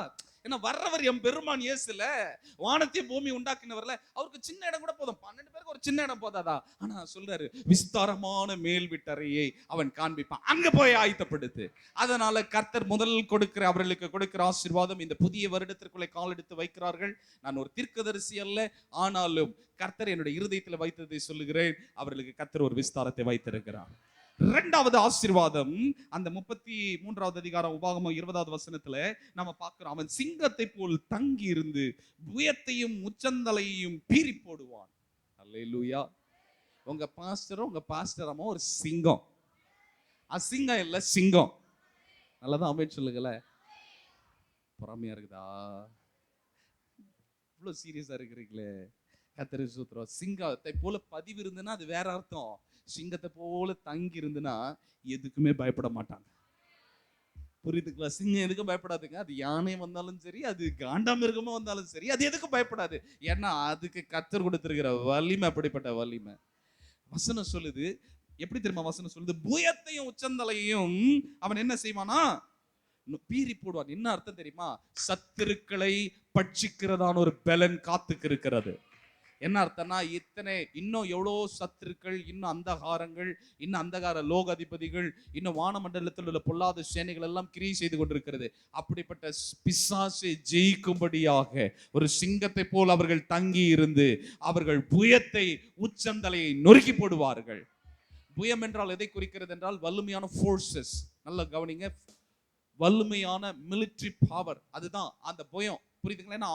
அந்த கைகளினால தானே அவர்கள் அந்த நாட்களில் ஆயுதம் அணிந்தவர்களாய் அவர்கள் செயல்பட்டார்கள். உச்சந்தலை என்பது என்ன தெரியுமா? கவனிங்க, அந்த நாட்களிலே கிரவுன், கிரீடம் உச்சந்தலையில வைக்கப்பட்டிருந்தது. அப்படி உச்சந்தலையில வைக்கப்பட்டதான எதிரிகளுடைய படைகளை வீழ்த்தி சிங்கத்தை போல அவர்கள் தங்கி இருந்து அவர்கள் ஜெயம் எடுப்பார்கள். அதுதான் காத்து புத்திரர் கொடுத்த ஆசீர்வாதம். கர்த்தர் இவ்விதமாய் ஊழியத்துல இனி வருகிற நாட்களில பிசாசின் வல்லமைகளை, துன்மார்க்கத்தின் சக்திகளை ஜெயிக்கத்தக்கதான கிருபையும் அபிஷேகத்தை கர்த்தர் அவர்களுக்கு கொடுக்கிறார். இதற்கு ஆதாரமாக ஒரு வசனத்தை நான் சொல்றேன். ரொம்ப எனக்கு பிடிச்சிருந்த இந்த வசனம் 1 நாளாகமம் 12:8 வாசிப்போம். 1 நாளாகமம் 12:8. சீக்கிரம். காத்தியரில் பரிசையும் ஈட்டியும் பிடித்து சிங்க முகம் போன்ற முகமும் மலைகளில் இருக்கிற வெளிமான் வேகம் போன்ற வேகம் உள்ளவர்களாய் இருந்து யுத்த சேவகரான பராக்கிரமசாலிகள் சிலரும் வனாந்திரத்தில் உள்ள அரணான இடத்தில் இருக்கிற யார் பட்சமா சேர்ந்தாங்க? சத்தமா தான் சொல்லுங்கள. தாவீதின் பட்சமா சேர்ந்தாங்க. யாரு? காத்து புத்திரர்ல எப்படிப்பட்டவர்கள்? ஈட்டியும் பரிசையும் பிடித்து சிங்க முகம் போன்று இருக்கிறவர்கள். ஆமேன் சொல்லுங்களேன்.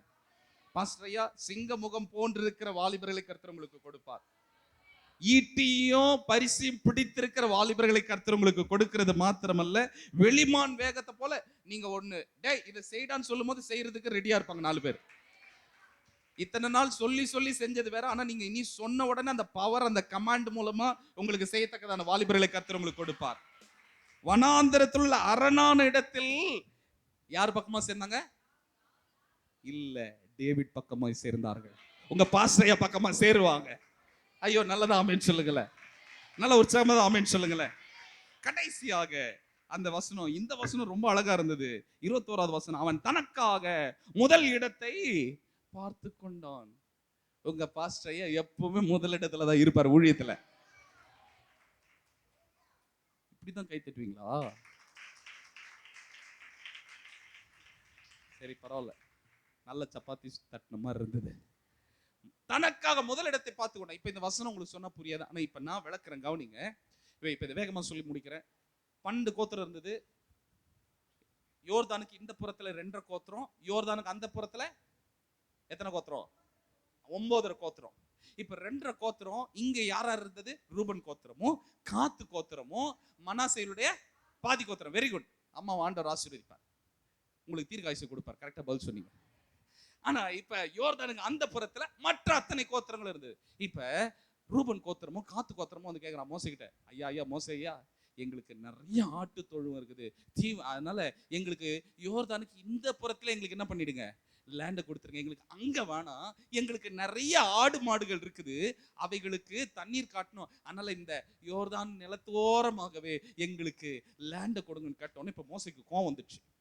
உங்கள் சகோதரருடைய இருதயத்தை நீங்கள் திடனட்டு போக பண்ணுகிறது என்ன? ஆண்டவரை போய் அந்த தேசத்தை சுதந்திரித்துக் கொள்ளணும் அப்படின்னு கர்த்தர் சொல்றாரு. நீங்க உங்க சகோதரோட போய் யுத்தம் பண்ணி அந்த கானானியனை ஜெயிச்சு, அந்த 7 ஜாதிகளை ஜெயிச்சு, நீங்க அவர்களுக்கு வெற்றி வாங்கி தராமல் இருக்கிறது என்ன அப்படின்னு சொன்ன உடனே இந்த காத்து புத்திரர் சொல்றாங்க, மோசே அப்படி இல்லை, எங்களுக்கு இந்த லேண்டை கொடுங்க. நான் சொல்றது புரியுது? எங்களுக்கு இந்த லேண்டு கொடுங்க. ஆனாலும் நாங்க என்ன பண்ணோம்னா, எங்க சகோதரர் மற்ற கோத்திரங்களோட போய் நாங்க யுத்தம் செஞ்சு அவர்களுக்கு அந்த தேசத்தை நாங்கள் பெற்று கொடுத்துட்டு வந்ததுக்கு அப்புறமா இந்த இடத்துல உள்ள இடத்தை நாங்க எங்களுக்கு சொந்தமாக்கிக்கிறோம் அப்படின்னு சொல்றாங்க. இப்ப உடனே மோசே என்ன தெரியுமா பண்றாரு? யோசுவா அழைச்சு, எலியாசர் யாரு, ஆரோனுடைய குமாரன் அழைச்சு சொல்றாரு, இந்த காத்து கோத்திரத்துக்கு என்ன பண்ணுங்க, யோர்தானுக்கு இந்த புறத்திலே லேண்டை கொடுத்துருங்க. புரியுதுங்களா? இந்த புறத்துல லேண்டை கொடுத்துருங்க, அது அவர்களுடைய தான் இருக்கட்டும் என்று சொல்லுகிறார். இப்ப நடந்தது என்ன? வசனத்தை வாசிச்சு முடிச்சிடலாம். என்னாகும் 12:32. வேகமா வாசிக்கணும், சரி? எல்லாரும் திருப்பிக் கொள்ளுங்க. என்னாகும் 32 1 2 3 வாசிங்க சீக்கிரமா. காத்புத்திரருக்கும் ஆடு மாடுகள் மிகவும் திரளாய் இருந்தது. யாசேரை கேட்கிறாங்க, கீலேயா தேசத்தை பார்த்தபோது அது ஆடு மாடுகளுக்கு தகுந்த இடம் என்று கண்டார்கள்.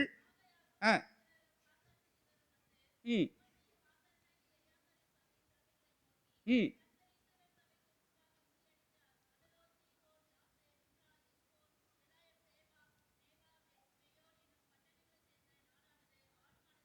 என்ன சொல்றாங்கன்னா, இந்த இடம்லாம் ஆடு மாடுகளுக்கு ஏற்ற இடம். அதனால மோசேயா மோசேயா எங்களுக்கு என்ன பண்ணுங்க, இந்த லேண்ட் எங்களுக்கு கொடுங்க. உமது அடியாருக்கு ஆடு மாடுகள் உண்டு. உம்முடைய கண்களில் எங்களுக்கு தயை கிடைத்ததானால் எங்களை யோர்தான் நதிக்கு அப்புறம் கடந்து போக பண்ண வேண்டாம், பன்னீராக இந்த நாட்டை உமது அடியாருக்கா காணி ஆட்சியாக கொடுக்க வேண்டும் என்றார்கள். இப்ப நேரா என்ன பண்ணுங்க, 28 29 வாசிங்க.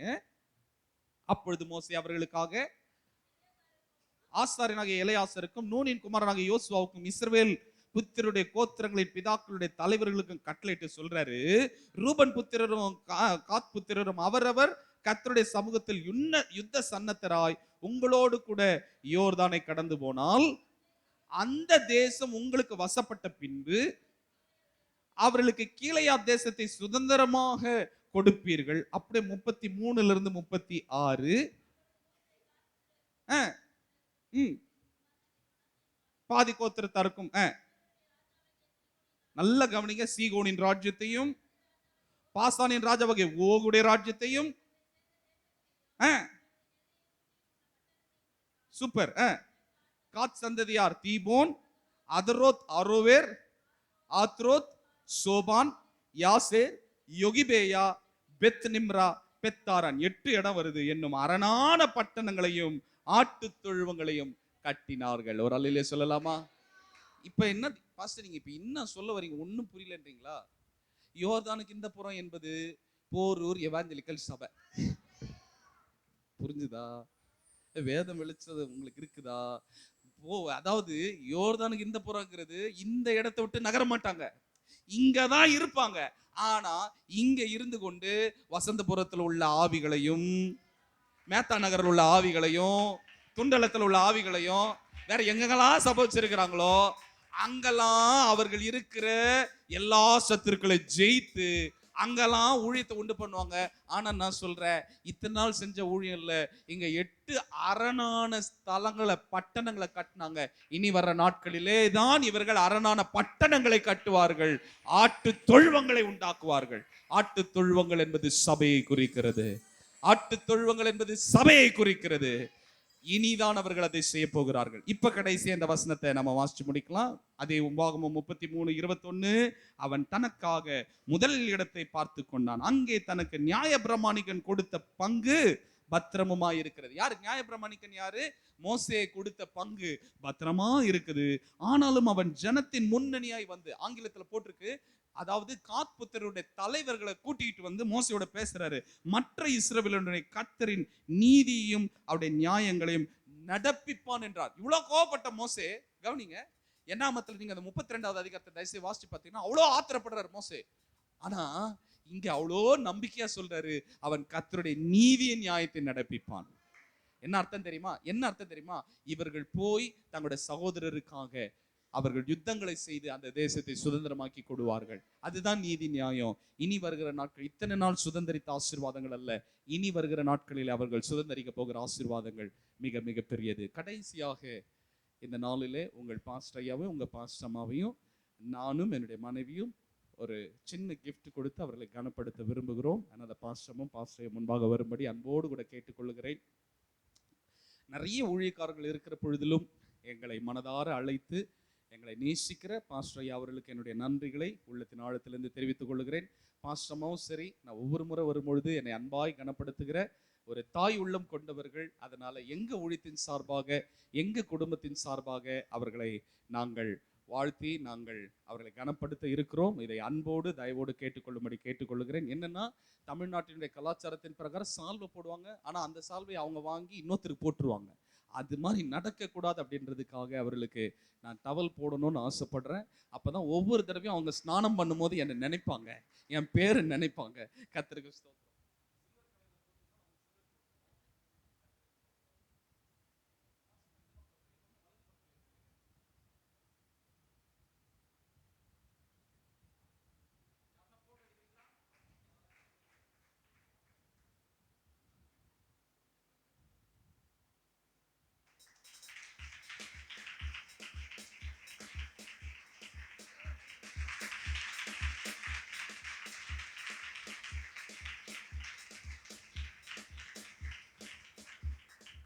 ஐயா தயவுசெய்து இது யாருக்கும் கிஃப்டா கொடுத்துட வேண்டாம்.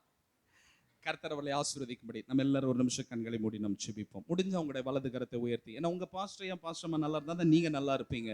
தாய் உள்ளம் தகப்பன் உள்ளம் கொண்டு உங்களை நேசித்து அரவணைத்து, எத்தனை நேரத்துல நீங்க சோர்ந்து போயிருக்கிற நேரத்துல, வியாதி பிரச்சனை போராட்டம் வர்ற நேரத்துல உங்களுக்காக கண்ணீரோடு ஜெபிச்சிருப்பாங்க, பிரயாசப்பட்டிருப்பாங்க, கூப்பிட்ட நேரத்துல ஓடி வந்திருப்பாங்க. எல்லாரும் அவர்களுக்காக கண்களை மூடி நம்ம செபிப்போம். எல்லாம் அல்ல வாழ்த்த வயதுல வணங்குகிறோம்னு சொல்லுவாங்க, ஆனா நம்மளால அவங்களுக்காக ஜெபிக்கலாம். வாழ்த்த முடியல, எனக்கு அந்த வயது இல்லை, ஆனால் அவர்களுக்காக என்னால் ஜெபிக்க முடியும். நீங்கள் என்னோடு கூட சேர்ந்து எல்லாரும் ஒரு நிமிஷம் உங்க பாஸ்டருக்காக நல்ல ஸ்தோத்திரம் பண்ணுங்க, உங்க பாஸ்டர்மாக்காக நல்ல ஸ்தோத்திரம் பண்ணுங்க.